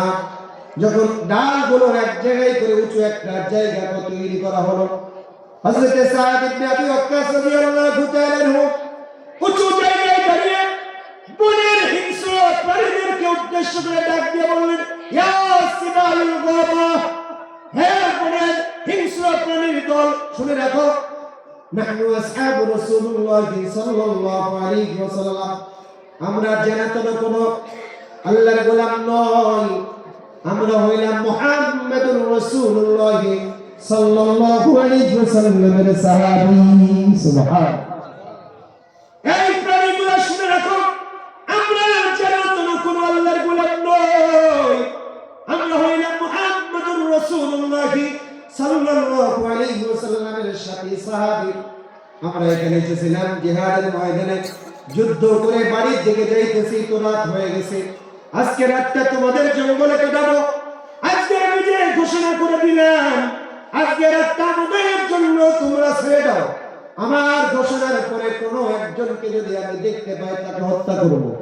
হযরত সাদ ইবনে আবি ওয়াক্কাস যখন ঘোষণা করে দিলেন, তো দেখা গেল বাঘ বাঘের লাইনে, সিংহ সিংহের লাইনে, সাপ সাপের লাইনে এক এক করে জঙ্গল ত্যাগ করা শুরু করেছে। আল্লাহু আকবার। আপনি ইমানদার হবেন এক নম্বরের। মানুষ তো দূরে থাক, প্রাণীরা পর্যন্ত আপনার কথা শুনতে বাধ্য হবে। কথা বলেন ঠিক কিনা? ঠিক। তাহলে ঈমান আনতে হবে কাদের মতো? সাহাবাদের মতো। বলেন, বড় লোক হতে গেলে কয়টি আমল করতে হয়? এক নম্বর ঈমান আর তাকওয়া। বলেন, ঈমান আর তাকওয়া কাকে বলে? সংক্ষেপেই বলি, সমস্ত মুফাসসিররা একমত, সমস্ত গুনাহ থেকে নিজেকে মুক্ত করে রাখার নাম হলো তাকওয়া। এক কথা, সমস্ত গুনাহ থেকে নিজেকে মুক্ত করে রাখতে পারলে আপনি মুত্তাকি। দুই নম্বর শুকরিয়া আদায় করা। কি আদায় করা? মনে রাখবেন তো, 5টি আমলের কথা বলবো, নিয়ে যাবেন তো ইনশাআল্লাহ? সময় তো হয়ে গেছে, আমি অল্প সময়ের মধ্যে বিশেষ করি ব্যাখ্যা বিশ্লেষণের দিকে না যায়। শুকরিয়া আদায় করা। শুকরিয়া আদায় করলে নিয়ামত বাড়িয়ে দেন কে? আল্লাহ তাআলা বলেন, লা ইন শাকারতুম লা আযীদান্নাকুম ওয়া লা ইন কাফারতুম ইন্না আযাবি লাশাদীদ। যে বান্দা নিয়ামতের শুকরিয়া আদায় করে আল্লাহ তাআলা তার নিয়ামতকে বাড়িয়ে দেন। সুবহানাল্লাহ। তার নিয়ামতের নাশুকরি করলে আল্লাহ তাআলা জাহান্নামের আযাবের ভয় দেখাইতেছে। জেনে রাখো আমার আযাব অত্যন্ত কঠিন। মুফাসসিররা বলেন যে আল্লাহ তাআলা তার নিয়ামতগুলো ছিনিয়ে নেন। নিয়ামতের শুকরিয়া আদায় করা। বাজান, নিয়ামতের শুকরিয়া কেন আদায় করবেন না? কথায় কথায় এসে যাচ্ছে তাই বলতেছি।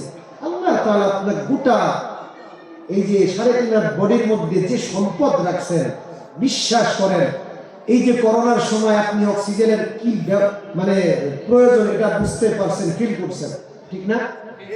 আপনার বাবা যদি করোনা হয়, আমার আব্বা করোনা হয়েছিল, 80% লিভারে ধরে ফেলছে, 13 দিন আইসিইউর মধ্যে রাখছি। এরপর আব্বাকে আল্লাহ তাআলা রহমত নাজিল করছেন, ফিরে আসছেন। কিন্তু ওই সময় আমি বুঝছি অক্সিজেনের কি দাম, পাওয়া যায় না। আল্লাহ তাআলা মাস শেষে কয়দিন আপনার দরজার সামনে এই অক্সিজেনের বিল পাঠাইছে? কয়দিন পাঠাইছে? একদিনও পাঠাই নাই। তো আপনি আল্লাহর প্রতি কেন কৃতজ্ঞতায় মাথা নত করবেন না? আজকের বিজ্ঞানীরা বলতেছেন, মুফাসসিররা বলেছেন, আল্লাহ তাআলা প্রত্যেকটা মানুষের চোখের মধ্যে এক একটা চোখে 13 কোটি ক্যামেরার লেন্স বসানো। সুবহানাল্লাহ। কয় কোটি? 13 কোটি। দুই চোখে কয় কোটি? 26 কোটি ক্যামেরার লেন্স বসানো, যা বিক্রি করলে কোটি কোটি ডলার বিক্রি করা যেত। আল্লাহ তাআলা আপনার দুইটা চোখ দিয়েছেন, এত দামি সম্পদ। সেই চোখ দিয়ে আবার এটাকে আপনি এই যে এই যে ক্যামেরা ব্যবহার করি আমরা, ক্যামেরাও ব্যবহার করলে চার্জ যায় কি যায় না? যায় না? আমার কথাটা বুঝবেন, ক্যামেরা শুধু আপনি কিছু চালাবেন না, ক্যামেরা ছবি তুলে বেড়াচ্ছেন, আপনার চার্জ যাবে না? চলে যাবে। আল্লাহ তাআলা যদি আপনার এই দুইটা ক্যামেরার চার্জ সিস্টেম করতেন, মনে করেন আল্লাহ তাআলা বলেন, এই গোলাম প্রতি 2 দিন অন্তর তো এই দুইটা চোখের ক্যামেরার চার্জ দিবি। কিন্তু আমরা ব্যস্ত হয়ে গেলাম দুনিয়াদারি নিয়ে, হঠাৎ করে বন্ধুদের সাথে চলে গেলাম সিনেমা টিম দিবে, আপনার 2 দিন পরে যে চার্জ দিতে হবে আপনি চার্জার নিয়ে যান নাই। অনেক সময় হয় না যে মোবাইলে চার্জার থুয়ে চলে যায়, মানে এরকম আপনি চলে গেলেন চার্জার থুয়ে, যাওয়ার পরে 2 দিন পরে যে আপনার চোখের চার্জ দিতে হবে, চার্জার তো আপনার কাছে নাই, এখন আপনি চার্জ দিতে পারতেছেন না, গেছেন সিনেমা টিমে আল্লাহর নিদর্শন দেখার জন্য, ঠিক টাইম মতো আপনার চোখ অন্ধ হয়ে গেল। এটা যদি আল্লাহ তাআলা দিতেন আমাদের জন্য কষ্ট হতো না ভালো হতো? আল্লাহ তাআলা দিবেন, দেন নাই। আপনার এই চোখের ক্যামেরার জন্য চার্জ দেওয়া লাগে? লাগে না তো। এই চোখের যদি এত বড় একটা সম্পদ আপনাকে দান করছেন, তার জন্য কি কৃতজ্ঞতায় মাথা নত করে আল্লাহর পদবে দেওয়া উচিত কি উচিত না? আপনার ব্রেনের মধ্যে আল্লাহ তাআলা যে শিরা উপশিরা দিয়ে ব্রেনটাকে পেঁচিয়ে রাখছেন, এখনকার বিজ্ঞানী বলেন এই যে ছোট্ট ছোট্ট চিকন শিরা উপশিরাগুলা যেগুলো অনুবীক্ষণ যন্ত্র দিয়ে দেখতে হয়, আবার ওটার মধ্যে আল্লাহ তাআলা রক্ত প্রবাহিত করতেছেন, আল্লাহু আকবার আল্লাহু আকবার, যেটা অনুবীক্ষণ যন্ত্র দিয়ে এই শিরাগুলো দেখা হয়, এমন কিছু শিরাও আল্লাহ তাআলা পেঁচিয়ে রাখছেন। এটা যদি গিট বন্ধ হতো একটার সাথে আরেকটা, গোটা পৃথিবী একবার বেষ্টনী দেওয়া যেত। সুবহানাল্লাহ বলবেন? সুবহানাল্লাহ। এটা খুব ইজি জিনিস না? একবার তো সুবহানাল্লাহ এগুলো বলতে হয়, আল্লাহু আকবার। আল্লাহ তাআলা আপনাকে এটা রাখছেন। মানুষের ব্রেন যদি, এখনকার সায়েন্স বলতেছে মানুষের ব্রেন যদি কম্পিউটারের এরকম কোন ডিভাইস তৈরি করে যদি বিক্রি করা হতো, তাহলে এই ডিভাইস বিক্রি করে গোটা পৃথিবীর মানুষকে একবেলা খাইতে দেওয়া যেত। গোটা পৃথিবীতে কয়শো কোটি মানুষ? প্রায় 800 কোটি। 800 কোটি মানুষকে একবেলা খাইতে দিতে গেলে কত কোটি টাকার প্রয়োজন? এই শুধুমাত্র মানুষের ব্রেন যদি কোন ডিভাইস আকারে মানুষ যদি বিক্রি করতে পারত, তাহলে এর দাম হতো এমন যে অর্থ দিয়ে গোটা পৃথিবীর মানুষকে একবেলা খাওয়ানো সম্ভব। তা আপনি আল্লাহর কাছে মাথা নত করবেন না তো কার কাছে করবেন? ও যুবক ভাই, তুমি আজকে গানের অনুষ্ঠান হলে চলে যাও, সামনে বসে নাচানাচি করো, একটু ভাবো তো তুমি নাচানাচি করলা, তুমি থাকলা, এই মুহূর্তে আল্লাহ তাআলা আজরাইল তোমার সামনে পৌঁছায় দিয়েছে, ওই অবস্থায় তোমার যদি মৃত্যু হয়, তাহলে কবরের মধ্যে গেলে আল্লাহর কাছে তোমার জবাবটা কি থাকবে? যে আল্লাহ আমি তো ভালো কাজ করে আসছি। আল্লাহ বলবে তুই কি করে আসছিস আমি তো দেখছি। বলবে কি বলবে? আল্লাহ তাআলা কতটা মহব্বত আপনাকে আমাকে করেন জানেন? যে গুনাহের মজলিসেও আল্লাহ তাআলা আপনাকে আমাকে ভালোবাসা প্রদর্শন করে। সুবহানাল্লাহ। আপনি সিনেমা হলে গেছেন, আপনাদের যে বৈকালী সিনেমা হল এখন তো নাই। আমি তো এই মোহাম্মদ মাদ্রাসার ছাত্র, 2000 সালে থেকে পড়াশোনা করছি, 99 এবং 2000 সাল এখানে পড়ছি। তখন তো বৈকালী সিনেমা হল ছিল। এই সিনেমা হলে আপনি গেছেন কয় ঘন্টা? 3 ঘন্টা, 2.5 ঘন্টা, 2 ঘন্টার জন্যই তো যায়। এই যে উলঙ্গপনা ড্যান্স দেখতেছেন, সওয়াবের কাজ হইতেছে? গুনাহ হইতেছে না? ছোট গুনাহ না বড় গুনাহ? সবাই বলেন কবিরা গুনাহ। এই কবিরা গুনাহের মধ্যে আপনি 3 ঘন্টা আবদ্ধ। আল্লাহ তাআলা কি চাইলে পারতো না? এই ফেরেশতা যা, আমার গোলাম আমার বিরুদ্ধাচরণ করতেছে, কবিরা গুনাহের মধ্যে 3 ঘন্টা লিপ্ত, ওকে আমি দেখতে চাই না, ওর নিঃশ্বাসটা বন্ধ করে দে, অক্সিজেন বন্ধ করে দে, ওকে ওখানেই মেরে ফেল। আল্লাহ তাআলা চাইলে পারতো কি পারতো না? পারতো। কিন্তু আল্লাহ তাআলা করে নাই। আল্লাহ তাআলা বরং এটাই করতেছে, আমার ফেরেশতারা আমার বান্দা গুনাহ করতেছে ঠিক আছে, কিন্তু পরে হয়তো আমার কাছে মাফি চাইবে। আমার বান্দাকে তুমি যেন মেরে ফেলো না, অক্সিজেন বন্ধ করিস না, আমার বান্দা বুঝতেছে না, পরে হয়তো তওবা করবে। আল্লাহ তাআলা এই বুঝ নিয়ে ফেরেশতাদের সাথে কথা বলতেছে। আল্লাহ তাআলা এই রকম চিন্তা নিয়ে আপনার আমার উপর রহমত নাযিল করতেছে যে একেবারে কবিরা গুনাহ মজলিসে আল্লাহ তাআলা আপনাকে অক্সিজেন বন্ধ করে দেন। আপনি জিনা করার জন্য একটা মেয়ে ধরে আনছেন টাকা দিয়ে, রাতের পুরা রাত আপনি তার সাথে জিনায় লিপ্ত, আল্লাহ তাআলা ওখানেও কিন্তু আপনাকে মেরে ফেলতেছেন, ওখানে কিন্তু আল্লাহ তাআলা আপনাকে তার রহমত পৌঁছাই দিতেছে। কোথা থেকে আপনাকে পৌঁছাইছে অক্সিজেন গুলো? আপনি মেয়েটাকে ঘরের মধ্যে আবদ্ধ করছেন, দরজা বন্ধ, জানালা বন্ধ, কেউ দেখবে কারণে আল্লাহ তাআলা জানালার ফাঁক দিয়ে অক্সিজেন দিয়ে আপনাকে বাঁচায় রাখছে। আপনি কার কাছে মাথা নত করবেন না? সেই মালিক তো আপনাকে ভালোবাসে। তার কাছে একবার আলহামদুলিল্লাহ বললে এতই কিছু তো হয়ে যাবো। আমরা শুকরিয়া আদায় করব। যখন যেভাবে থাকবো, কেউ যদি বলেন ভাই আপনি কেমন আছেন, কি বলবেন? সবাই বলেন কি বলবেন? আলহামদুলিল্লাহ ভালো আছি। হযরত মুসা আলাইহিস সালাতু ওয়াস সালাম তুর পাহাড়ে যাইতেছে, এটা হরিণ তাফসীরের মধ্যে আসছে, মুফতি তৌফিক উসমানী তাওজীহুল কোরআনের মধ্যে কিছু কথা আসছে। আর এই যে খুতুবাতে জুলফিকারের মধ্যে হযরত জুলফিকার আলী নকশবন্দি রাহমাত বরকাতুল্লাহ আলাইহি পাকিস্তানের একজন বড় বুজুর্গ আলেম। তো উনি প্রতিমধ্যে দেখছেন এটা হরিণ দাঁড়িয়ে আছে। মুসা পয়গম্বর একটু কাশি দিচ্ছে। হরিণ মানুষের শব্দ পাইলে তো দৌড় দিয়ে জঙ্গলে চলে যায়, তো যায় না। কাছে আসার পর আরেকটু জোরে কাশি দিচ্ছে, তাও যায় না। মুসা পয়গম্বর পাশ কাটিয়ে চলে আসতেছে। আল্লাহ তাআলা হরিণের জবান খুলে দিয়েছে। হরিণ ডাক দিয়ে বলে, এই মুসা পয়গম্বর, আপনি মনে হয় আল্লাহর সাথে কথা বলবার জন্য যাইতেছেন? বলে, হ্যাঁ আমি তো আল্লাহর সাথে কথা বলবার জন্য তুর পাহাড়ে যাই। বলে, আপনি কি আমার একটা খবর আল্লাহকে বলতে পারবেন? বলে, কি খবর? বলে, আপনি আল্লাহকে বলবেন আল্লাহ তাআলা যে বৃষ্টির পানি বন্ধ করেছে, কবে বৃষ্টির পানি নাযিল করবে? আমরা তো চতুষ্পদ জানোয়ার, নদীর পানিগুলো সব শুকিয়ে গেছে না, বৃষ্টির পানি নাযিল করলে একটু পানি পান করতাম। বাচ্চাগুলো সব পিপাসায় কাতর। হযরত মুসা পয়গম্বর আল্লাহর সাথে মহব্বতটা এত বেশি যে মাঝে মাঝে খুব বিমানের সুরে কথা বলতেন। হযরত মুসা পয়গম্বর তুর পাহাড়ে যখন চলে গেছেন, একটা পাথরের আড়াল করে আল্লাহর সাথে কথা বলতেন।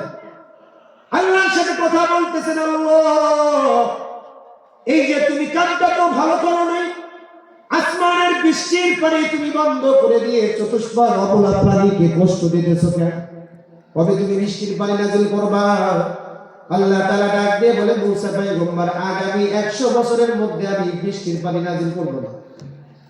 মুসা পয়গম্বর রাগ হলেন, কিন্তু কিছুই বললেন না, চুপ থাকলেন। আল্লাহ তাআলা বলেন, মুসা চুপ কেন? বলে, যাও, জবাব দিয়েছেন, চুপ থাকা ছাড়া কোনো গতি নাই। মুসা পয়গম্বর চলে আসছেন, মনে মনে চিন্তা করতেছেন, আল্লাহ ওই হরিণটা যেন আর রাস্তার মাঝখানে যেন দেখা না হয়, কি জবাব দেব? কিন্তু দেখতেছেন না, হরিণটা যায় নাই, দাঁড়িয়ে আছে। হরিণটা আবার জবান খুলে ডাক দিয়ে বলেন, এই মুসা পয়গম্বর, আমার আল্লাহ কি বলছেন? আপনি কি বলছেন নাকি আমার কথাগুলো বলছি? বলে, কি জবাব দিছে? বলে, জবাব যা দিছে তোমার শুনলে তোমার খারাপ লাগবে, তুমি বাড়ি চলে যাও। বলে, না, আমার আল্লাহ যা বলছেন তাই বলেন।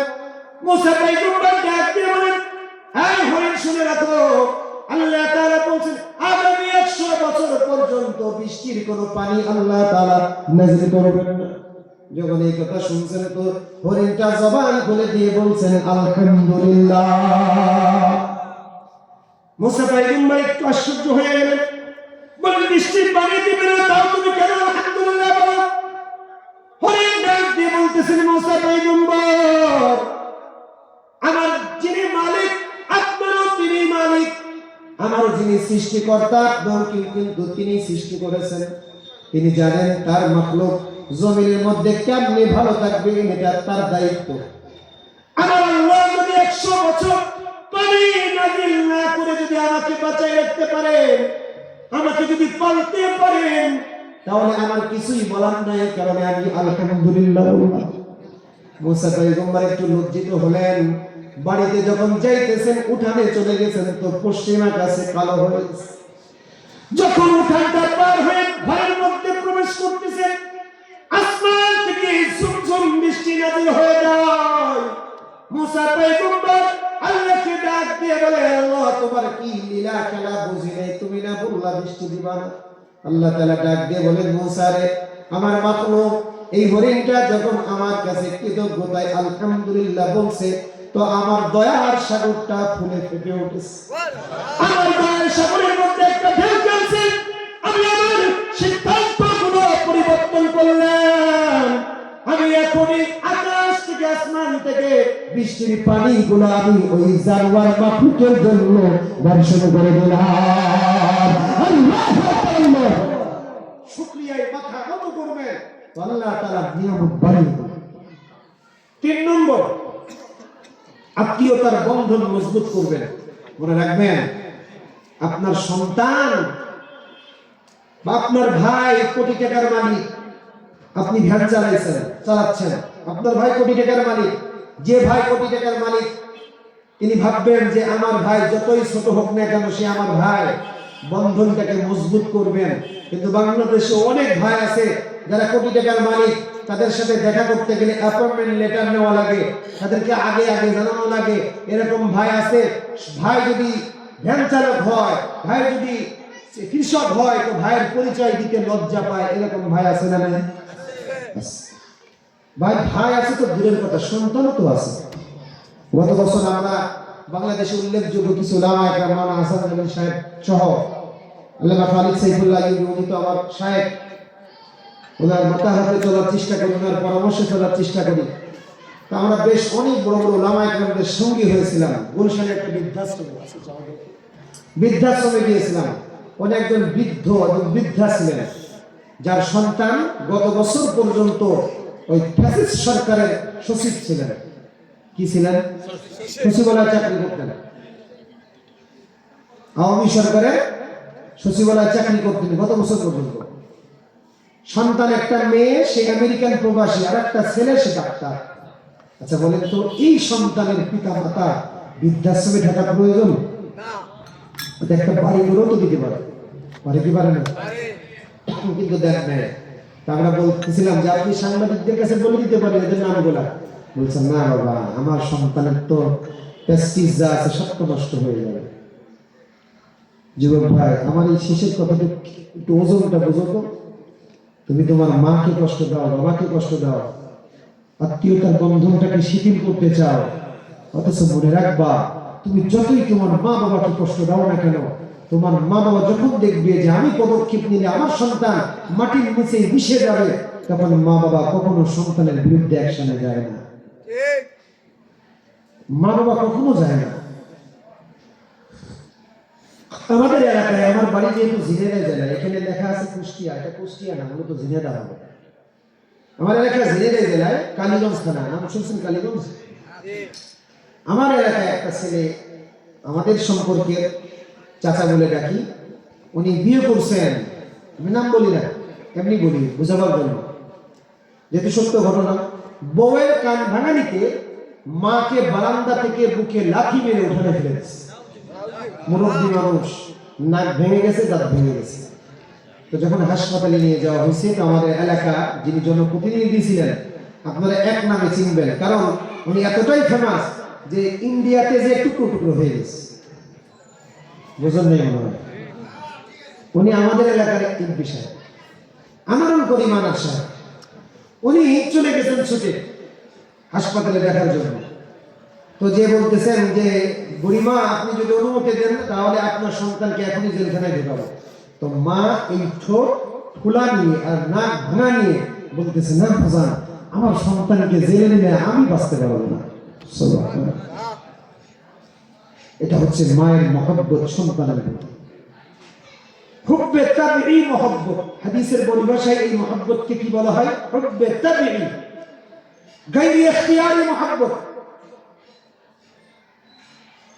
আর স্বামী স্ত্রীর মহব্বতকে বলা হয় হুব্বে আকলি মহব্বত, ইখতিয়ারি মহব্বত। আর গায়রে ইখতিয়ারি মহব্বত সন্তান আর পিতামাতার মহব্বত। আপনি কেন আপনার মা বাবার সম্পর্ক শিথিল করবেন, বরং মজবুত করবেন। আল্লাহ রাসূল সাল্লাল্লাহু আলাইহি ওয়াসাল্লাম বলেন, মান সাররাহু আন ইউকসাতা লাহু ফি রিজকিহি ওয়া লাম ফালাম ইয়াসির রাহিমা। আল্লাহ রাসূল বলেন, যদি কোনো ব্যক্তি তার হায়াতের মধ্যে, রিজিকের মধ্যে বরকত চায়, সে যেন তার আত্মীয়তার বন্ধনটাকে মজবুত করে। সুবহানাল্লাহ। তাহলে রিজিকের মধ্যে, হায়াতের মধ্যে যদি আপনি বরকত চান, যদি বেশি রিজিক চান, মানে বড়লোক হতে চান, তাহলে আত্মীয়তার বন্ধন কি করবেন? মজবুত করবেন। গরিব বলে আপনি আপনার ভাইকে পরিচয় দিবেন না, এমন মানসিকতা রাখবেন না, বরং আপনার ভাই আপনি 10,000 কোটি টাকার মালিক, আপনার ভাই ভ্যান চালক, সপ্তাহে একদিন আপনি ঢাকা থেকে আপনার ভাইয়ের কাছে কল দেন, আপনার ভাই ভ্যান চালক কলটা রিসিভ করে যখন দেখবে আপনি 10,000 কোটি টাকার মালিক, এত বড় পাওয়ারফুল ব্যক্তিত্ব সম্পন্ন ব্যক্তি, আপনি সময় করে আপনার ভাইকে কল দিবেন, সে মনে মনে ভাববে, আরে আমার ভাইয়ের সাথে দেখা করতে গেলে অ্যাপয়েন্টমেন্ট লেটার নেওয়া লাগে, অথচ আমার ভাই সময় করে আমাকে কল দিছে, আল্লাহ তুমি আমার ভাইকে আরো তারাক্কি দান করো। এই দোয়া করবে কি করবে না? যখন এই দোয়া করবে তো ওই রিজিকের মধ্যে, হায়াতের মধ্যে বরকত বাড়াই দিবেন কে? এবার 4 নম্বর, জমিনের মধ্যে আপনি যদি বড় হতে চান, অর্থবিত্তশীল মানুষ হতে চান, জমিনের মধ্যে আপনার জিন্দেগিটাকে যদি বরকতপূর্ণ জিন্দেগিতে রূপান্তরিত করতে চান, তাহলে 4 নম্বর হলো ইস্তেগফারের আমল করবেন। ইস্তেগফার যখন একটু সময় পাবেন করবেন, আস্তাগফিরুল্লাহ পড়েন না একটু, আস্তাগফিরুল্লাহ আস্তাগফিরুল্লাহ আস্তাগফিরুল্লাহ। এই যে ইস্তেগফারের আমল করতেছেন, যখন কোনো বান্দা দিল থেকে ইস্তেগফার করে তো আল্লাহ তাআলা তার জিন্দেগীর तमाम গুনাহগুলোকে মাফ করে দেয়। ইস্তেগফারের আমল করলে রিজিকের মধ্যে বরকত আসে। আল্লাহর পয়গম্বর বলেন, মান কাসরা ইস্তেগফার, অন্য একটি বর্ণনায় বলেন, মান জাআলাল ইসমান লাজিমাল ইস্তেগফার, যে বান্দা বেশি বেশি করে ইস্তেগফারের আমল করে অথবা ইস্তেগফারের আমলটাকে লাজিম বানায় নেয়, আল্লাহর পয়গম্বর বলেন আল্লাহ তাআলা ওই বান্দাকে সংকীর্ণ জীবন থেকে বের করে তাকে প্রশস্ত জীবন দিয়ে দেয়। সংকীর্ণ জীবন মানে একটা অভাবী জীবন, প্রশস্ত জীবন মানে অভাবমুক্ত জীবন। তো অভাবমুক্ত জীবনের জন্যই তো দিন রাত মেহনত করি, কথা বলেন ঠিক কিনা? তার মানে আপনি যদি ইস্তেগফারের আমল করেন, আল্লাহ তাআলা রিজিকের মধ্যে বরকত বাড়ায় দিবেন। শুধু কি তাই, ইস্তেগফারের আমল করলে জবান দামি হয়ে যায়, এমন কি মুস্তাজাবুদ দাওয়া জবান বাড়ায় দেন কে? আল্লাহ। ছোট্ট 2 মিনিটের একটা আমাদের আকাবিরদের একটা কথা বলেই শেষ করি। হযরত আহমদ ইবনে হাম্বল রাহমাতুল্লাহি আলাইহি, নাম শুনছেন না? হাম্বলি মাযহাবের একজন মুস্তাহিদ ইমাম হযরত আহমদ ইবনে হাম্বল রাহমাতুল্লাহি আলাইহি, তৎকালীন জামানার সবচেয়ে বুজুর্গ আলেম, বড় আলেম। নামের সাথে পরিচয়, কিন্তু চেহারার সাথে মানুষের তেমন পরিচয় ছিল না। তারা একা থেকে দূরের একটা গ্রামে চলে গেছেন ইসলাম প্রচারের জন্য। রাতের বেলা ঈশার নামাজ পড়ছেন, নামাজ বাদ বাড়ির দিকে আসবেন তো অন্ধকার রাস্তা, এবং তো আর লাইট তখন ছিল না। ছিল নাকি? এনালকের যুগ, ডিজিটাল যুগ নয়।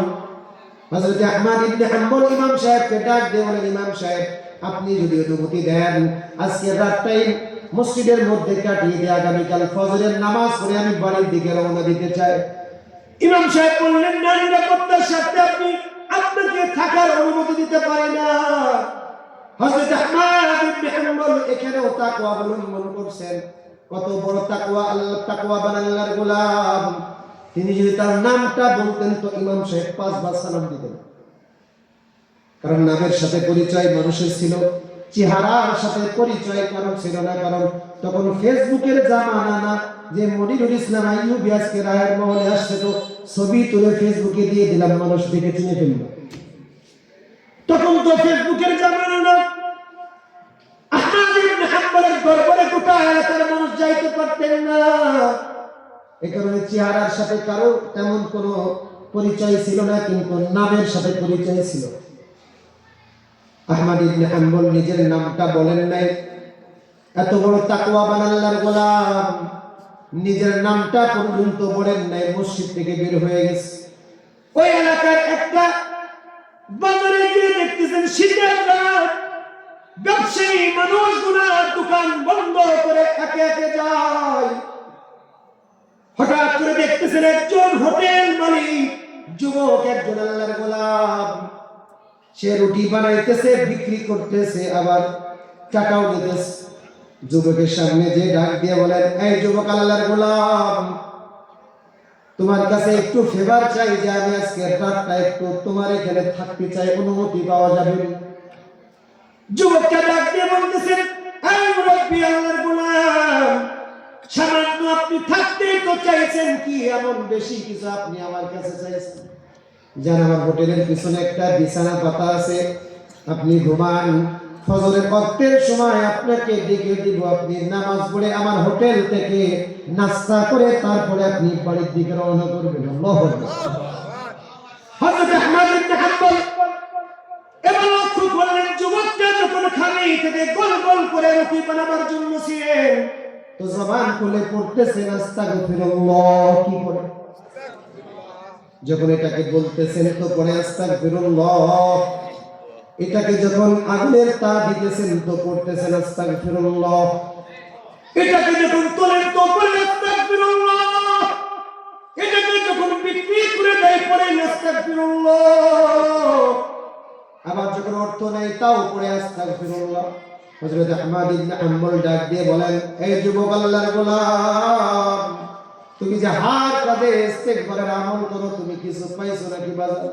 আমাকে বলো, আমি করতে চাই।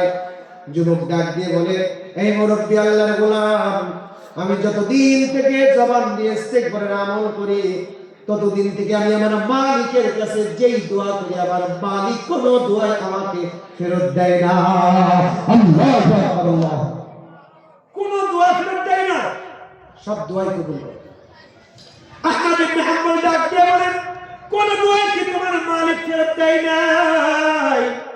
যুবকটা ডাক দিয়ে বলেন, এই মুরব্বী আল্লাহর গোলাম, আমার মালিক তো কোনো দোয়াই তো ফেরত দেয় নাই, কিন্তু একটা দোয়া এখনো মনে হয় পূরণ হয় না। বলে, কোন দোয়া পূরণ হয় না? বলে, প্রতিদিন আমি তাহাজ্জুদের নামাজের সময় যায় নামাজের মুসাল্লা যখন বিছায় দেই তো সিজদায় দিয়ে মালিকের কদমে আমার নাক আর কপাল পালায়। ডাক দিয়ে আল্লাহকে ডাক দিয়ে বলে, আয় রব্বে করিম, জামানার মধ্যে সবচেয়ে তোমার বুজুর্গ আলেম আহমদ ইবনে হাম্বলের চেহারা না দেখি আমার মরণ দিও। এই দোয়াটা এখনো আমার কবুল হয় নাই, কারণ তোমার আহমদ ইবনে হাম্বল এত বড় তোমার গোলাম, তার দরবারে গেলে আমার মতো একজন হোটেল ব্যবসায়ী তার চেহারা দেখবার যোগ্যতা রাখি না। তার দরবারে এত বেশি উলামা ইকরামের আগমন, তাদের ভিড় ঠেলে আমার মতো নাদান একজন দরিদ্র মানুষ তার কদমের সামনে দাঁড়াবো যোগ্যতা নেই। কিন্তু মালিক গো, তুমি যদি চাও তো আহমদ ইবনে হাম্বলের চেহারা দেখানো সম্ভব। প্রতিদিন আমি তাহাজ্জুদের নামাজের সময় আমি যখন আমার কপালটা মালিকের কদমে ফেলে দিতাম তো মালিকের কাছে এটা চাইতাম, সাথে সাথে আহমদ ইবনে হাম্বল দু চোখ ছেড়ে পানি ছিঁড়ে দিয়েছে। যুবককে ঝটকায় নিজের বুকের সাথে দিয়েছেন, ডাক দিয়ে বলতেছেন, এই যুবক আল্লাহর গোলাম, তুমি যে দোয়াটা তোমার মালিকের কাছে প্রতিদিন তাহাজ্জুদের যায় নামাজের মুসাল্লায় করতা, এই দোয়াটা তোমার মালিক আজকে কবুল করে নিয়েছেন। মুহাম্মদ আহমদ ইবনে হাম্বলের দরবারে তোমাকে নেয় নাই, তোমার জবানটা ইস্তিগফারের কারণে এত দামি আর পবিত্র বানাইছেন। আহমদ ইবনে হাম্বলের দরবার থেকে তাকে ঘাট করে তোমার হোটেলের মধ্যে পৌঁছায় দিয়েছেন। আল্লাহু আকবার। আমি সেই আহমদ ইবনে হাম্বল। ইস্তিগফারের আমল অনেক দামি, যখন সময় পাবেন সুযোগ পাবেন পড়বেন। ক্যাশে আপনার কাস্টমার নাই, হয় না এরকম?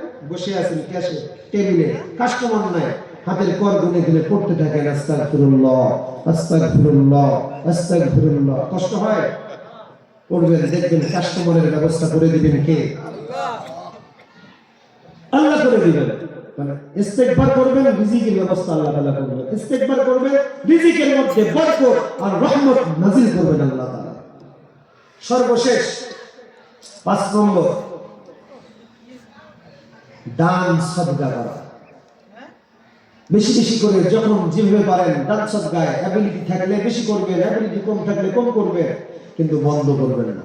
এক সময় আপনার অর্থ ছিল 5000 টাকা দিয়েছেন, এখন অর্থ নাই, 5 টাকা দেন। কি ঠিক না বলেন? কিন্তু দেওয়া থেকে কখনো মুখ ফেরাবেন না। শুধু তাই না, আপনি দান সদকা করবেন, আপনার গুনাহগুলো মাফ করে দিবেন কে? আল্লাহ।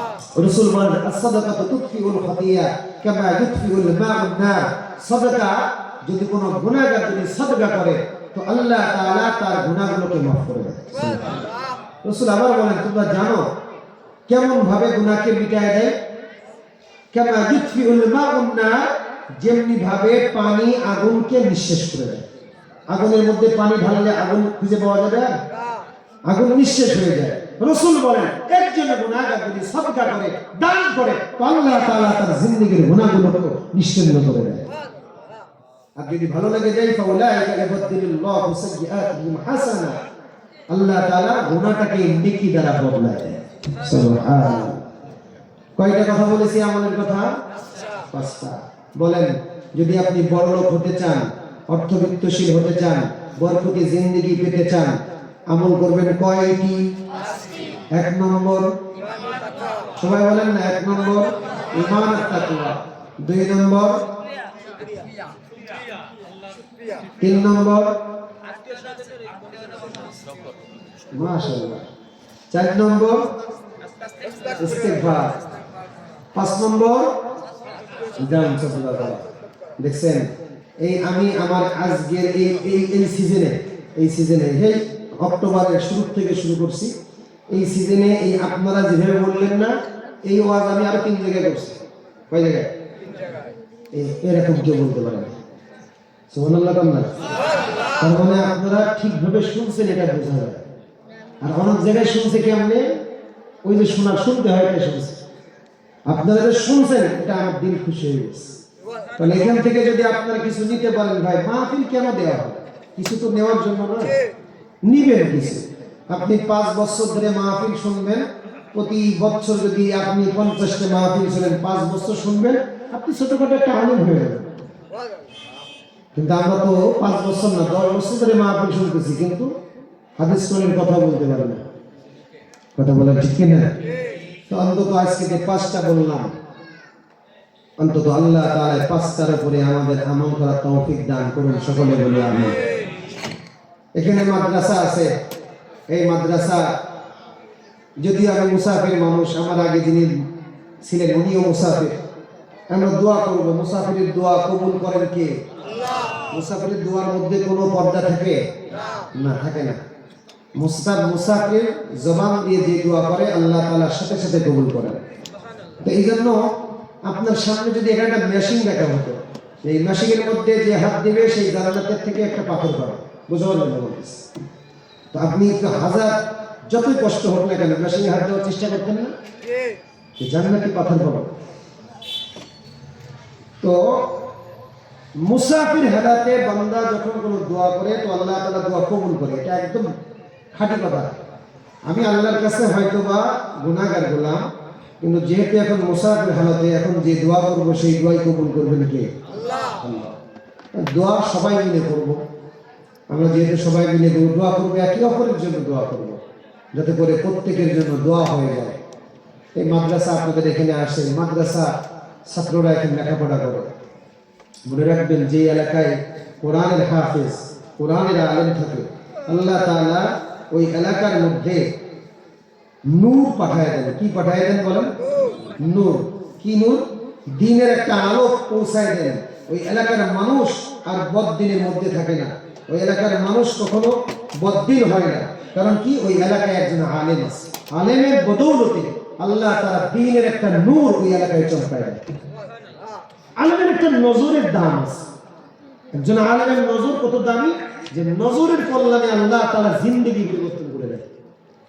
আমি ঘটনা বলতেছি না, হযরতে ইমাম আযম আবু হানিফা রাহমাতুল্লাহ, এই ইমাম বুখারী রাহমাতুল্লাহি আলাইহি, তার উস্তাদ ছিলেন হযরত আব্দুল্লাহ ইবনে মাসলামা রাহমাতুল্লাহি আলাইহি।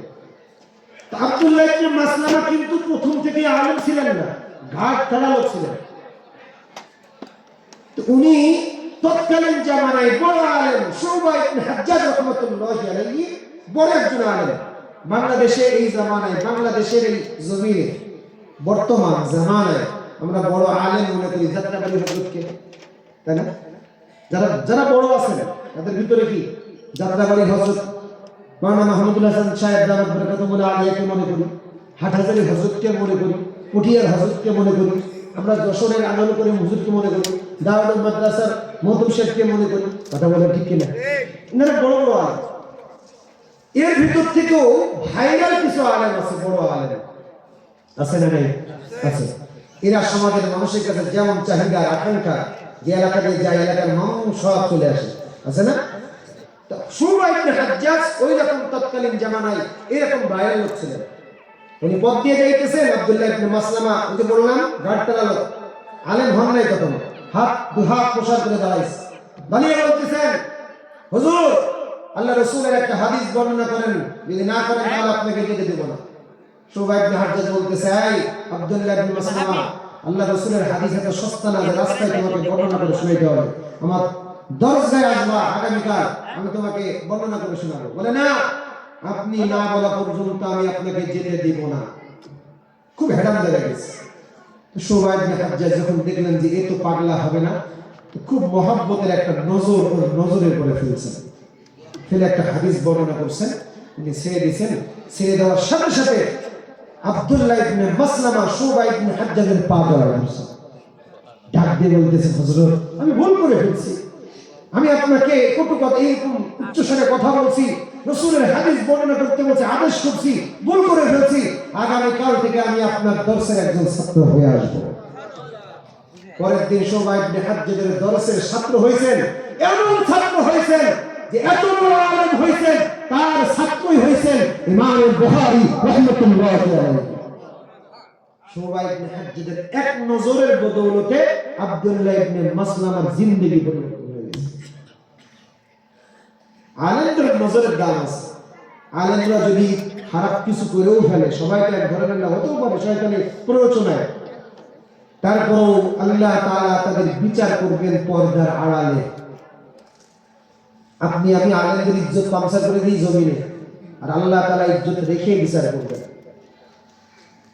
আলেমদের সাথে কখনো বেয়াদবি করবেন না। আপনাদের এখানে যারা আলেম আছেন, ইমাম সাহেব, মুয়াজ্জিন সাহেব, কমিটিতে যারা আছেন, তাদেরকে বলি, এখন আলহামদুলিল্লাহ পরিবর্তন হচ্ছে। আগের কমিটি যারা ছিলেন, ওই ফ্যাসিস্ট সরকারের সময় কমিটির লোক তো সব আওয়ামী লীগের লোক, এখনো আছে না। যদি ভালো হয় তো ভালো, দল করলে যে খারাপ হবে তা না, ভালো হলে ভালো, কিন্তু যদি সে দলের সাথে দল কানা হয়ে থাকে তাহলে তো খারাপ। কথা বলেন ঠিক কিনা? বোর সাথে চিল্লা চিল্লি করে এসে ইমাম সাহেবের উপরে রাখছে, ইমাম সাহেব 36 সেকেন্ড দেরি কেন হলো আপনার আজকে? আছে না নাই? খবরদার। এই যে মাদ্রাসা হয়েছে, হাফেজ সাহেব আছে, যারা আছেন সবার সাথে ভালো আচরণ করবেন, মাদ্রাসার দিকে খেয়াল রাখবেন। আপনার একটা অর্থ কিয়ামতের ময়দানে নাজাতের ওসিলা হয়ে যাবে। যতটুকু কথা বললাম, আল্লাহ তাআলা আমাদের সকলকে এই 5টি আমলের মাধ্যমে দুনিয়াদারি হওয়ার তৌফিক দান করুন, সকলে বলি আমিন। মাদ্রাসাকে আল্লাহ তাআলা কবুল করুন, সকলে বলি আমিন। আমি শেষ একজন ব্যক্তি চাই যে এই মাদ্রাসায় 5-10 হাজার টাকা দিবেন কেউ, সামনে রমজান মাস, এখন কি আর দরকার নেই, যেহেতু রমজানে দিন, এখন কেউ আছে তার জন্য একটু দোয়া করুন। 5 অথবা 10 হাজার কেউ আছে এখন? মাশাআল্লাহ, আলহামদুলিল্লাহ। শেখ লুৎফর রহমান 5,000 টাকা। আল্লাহ তাআলা তোমার একজন গোলাম শেখ লুৎফর রহমান 5,000 টাকা দান করবেন। তার দানকে তুমি কবুল আর মঞ্জুর করে নাও, পরিবারের মধ্যে রহমত বরকত নাযিল করো। আল্লাহ তাআলা রিজিকের মধ্যে রহমত আল্লাহ বাড়ায় দাও। আয় রব্বে কাবা, তার মা-বাবাকে স্বজনরা কবরের মধ্যে চলে গেছে, কবরটাকে জান্নাত বানাও, তাকেও তুমি জান্নাতি গোলাম হিসেবে কবুল করে নাও। জবান খুলে বলি আমিন। কেউ আছে না? হ্যাঁ, কেউ নেই? আমি চাইছিলাম একজন পেয়ে গেছি, আল্লাহ তাআলা পেয়ে দিতে পারে নাই কিনা? কিনা? হ্যাঁ, হাত তুললেন কেন? ও কত? 5,000? নাম বলা যাবে না। আল্লাহ তাআলা যাক, আল্লাহ তাআলা আমার একজন চাচা, নাম বলবে না, 5,000 টাকা। সবাই বলুন মারহাবা। তার দানকে তুমি কবুল এবং মঞ্জুর করো, জানেন বরকত দান করো, পরিবারের মধ্যে রহমত বরকত নাযিল করে দাও। মা বাবা আত্মীয় স্বজন যারা কবরের মধ্যে চলে গেছে, কবরটাকে জান্নাত বানাও।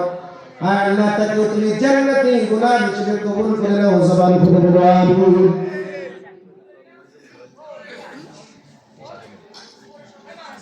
তারপরে আর কেউ আসি? 2 জন হয়েছে, আরেকজন হলে একটু বেজক হয়ে যেত। আল্লাহ তাআলা বেজককে খুব ভালোবাসে। আছে নাকি তো?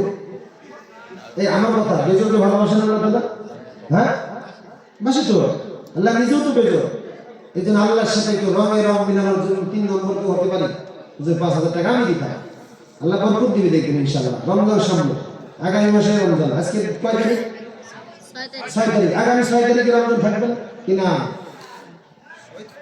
শহীদ খান, আল্লাহ তাআলা শহীদ খান যুবক ভাই 5,000 টাকা আল্লাহ তাআলা দানকে তুমি কবুল করো। যারা বলে বরকত দান করো, পরিবারের মধ্যে রহমত বরকত নাযিল করো, বেশি বেশি করে দেওয়ার ক্ষমতা দান করো আল্লাহ। আমার আত্মীয় স্বজন যারা কবরের মধ্যে চলে গেছে, কবরটাকে তুমি জান্নাত বানায় দাও আল্লাহ তাআলা। তার রিজিকের মধ্যে বরকত বানায় দাও, সমস্ত রকম পেরেশানি দূর করে দাও, সন্তানগুলোকে মানুষের মতো মানুষ বানায় দাও, তাকেও তুমি জান্নাতি গোলাম হিসেবে কবুল করো। সকলে বলে আমিন। আচ্ছা, এটা মানে যদি তো দিতে চাই কোনো সমস্যা নাই, তবে একজন 10,000 টাকা দিবেন, আগেই বলছেন আমরা। তিনি হচ্ছেন, আমি যার বাড়িতে লজিং থাকতাম এখানে, আমাদের মরহুম নজরুল ইসলাম সাহেব, চিনেন না আপনারা? ইন্তেকাল করছেন। রাফসানের আব্বু। হ্যাঁ, এখানে যে পিছনেই গোরস্থান। জি জি, এই নজরুল ইসলাম সাহেবের বাড়িতে আমি লজিং থাকছি দীর্ঘ প্রায় 2-2.5 বছর। এখানে হাঁটতে হাঁটতে যাইতাম, এই পথ দিয়ে যাইতাম, সাইকেল চালিয়ে যাইতাম। স্মৃতিগুলো এখন ভাসে আমার চোখে। 2000 সালের দিকে, 99 সালের দিকে এই পরিবারে আমার পিছনে তাদের অনেক অবদান আছে। আমি যখন আজকে এখান থেকে যাইতেছি, তো আমার দিলটা খুব স্মৃতিতে রোমন্থন করতেছিলাম। আজ থেকে আরো 5-7 বছর না, আজ থেকে আরো 12 বছর আগে আপনাদের এই মাহফিলে আমি একবার বক্তা হয়ে আসছিলাম। আমাদের খেয়াল আছে? খেয়াল নাই মনে হয়, যারা আয়োজক কমিটি আছে তারা হয়তো বুঝবে। আমি এর আগে আরো 10 বছর আগে আসছি, যখন নজরুল চাচা যখন জীবিত ছিলেন তখন। তো যখন আমি আসছিলাম তখন উনি এখানে দাঁড়াইছিলেন, আমাকে উনি রিসিভ করছিলেন, গাড়ি থেকে নামছিলাম আমি। আজকে যখন যাইতেছি তখন আমার ওই দৃশ্য মনে পড়তেছে। সে কিন্তু নাই আজকে, তার ছেলে তার ব্যবসা বাণিজ্য নিয়ে আছে, সংসারটাকে চালাইতেছেন।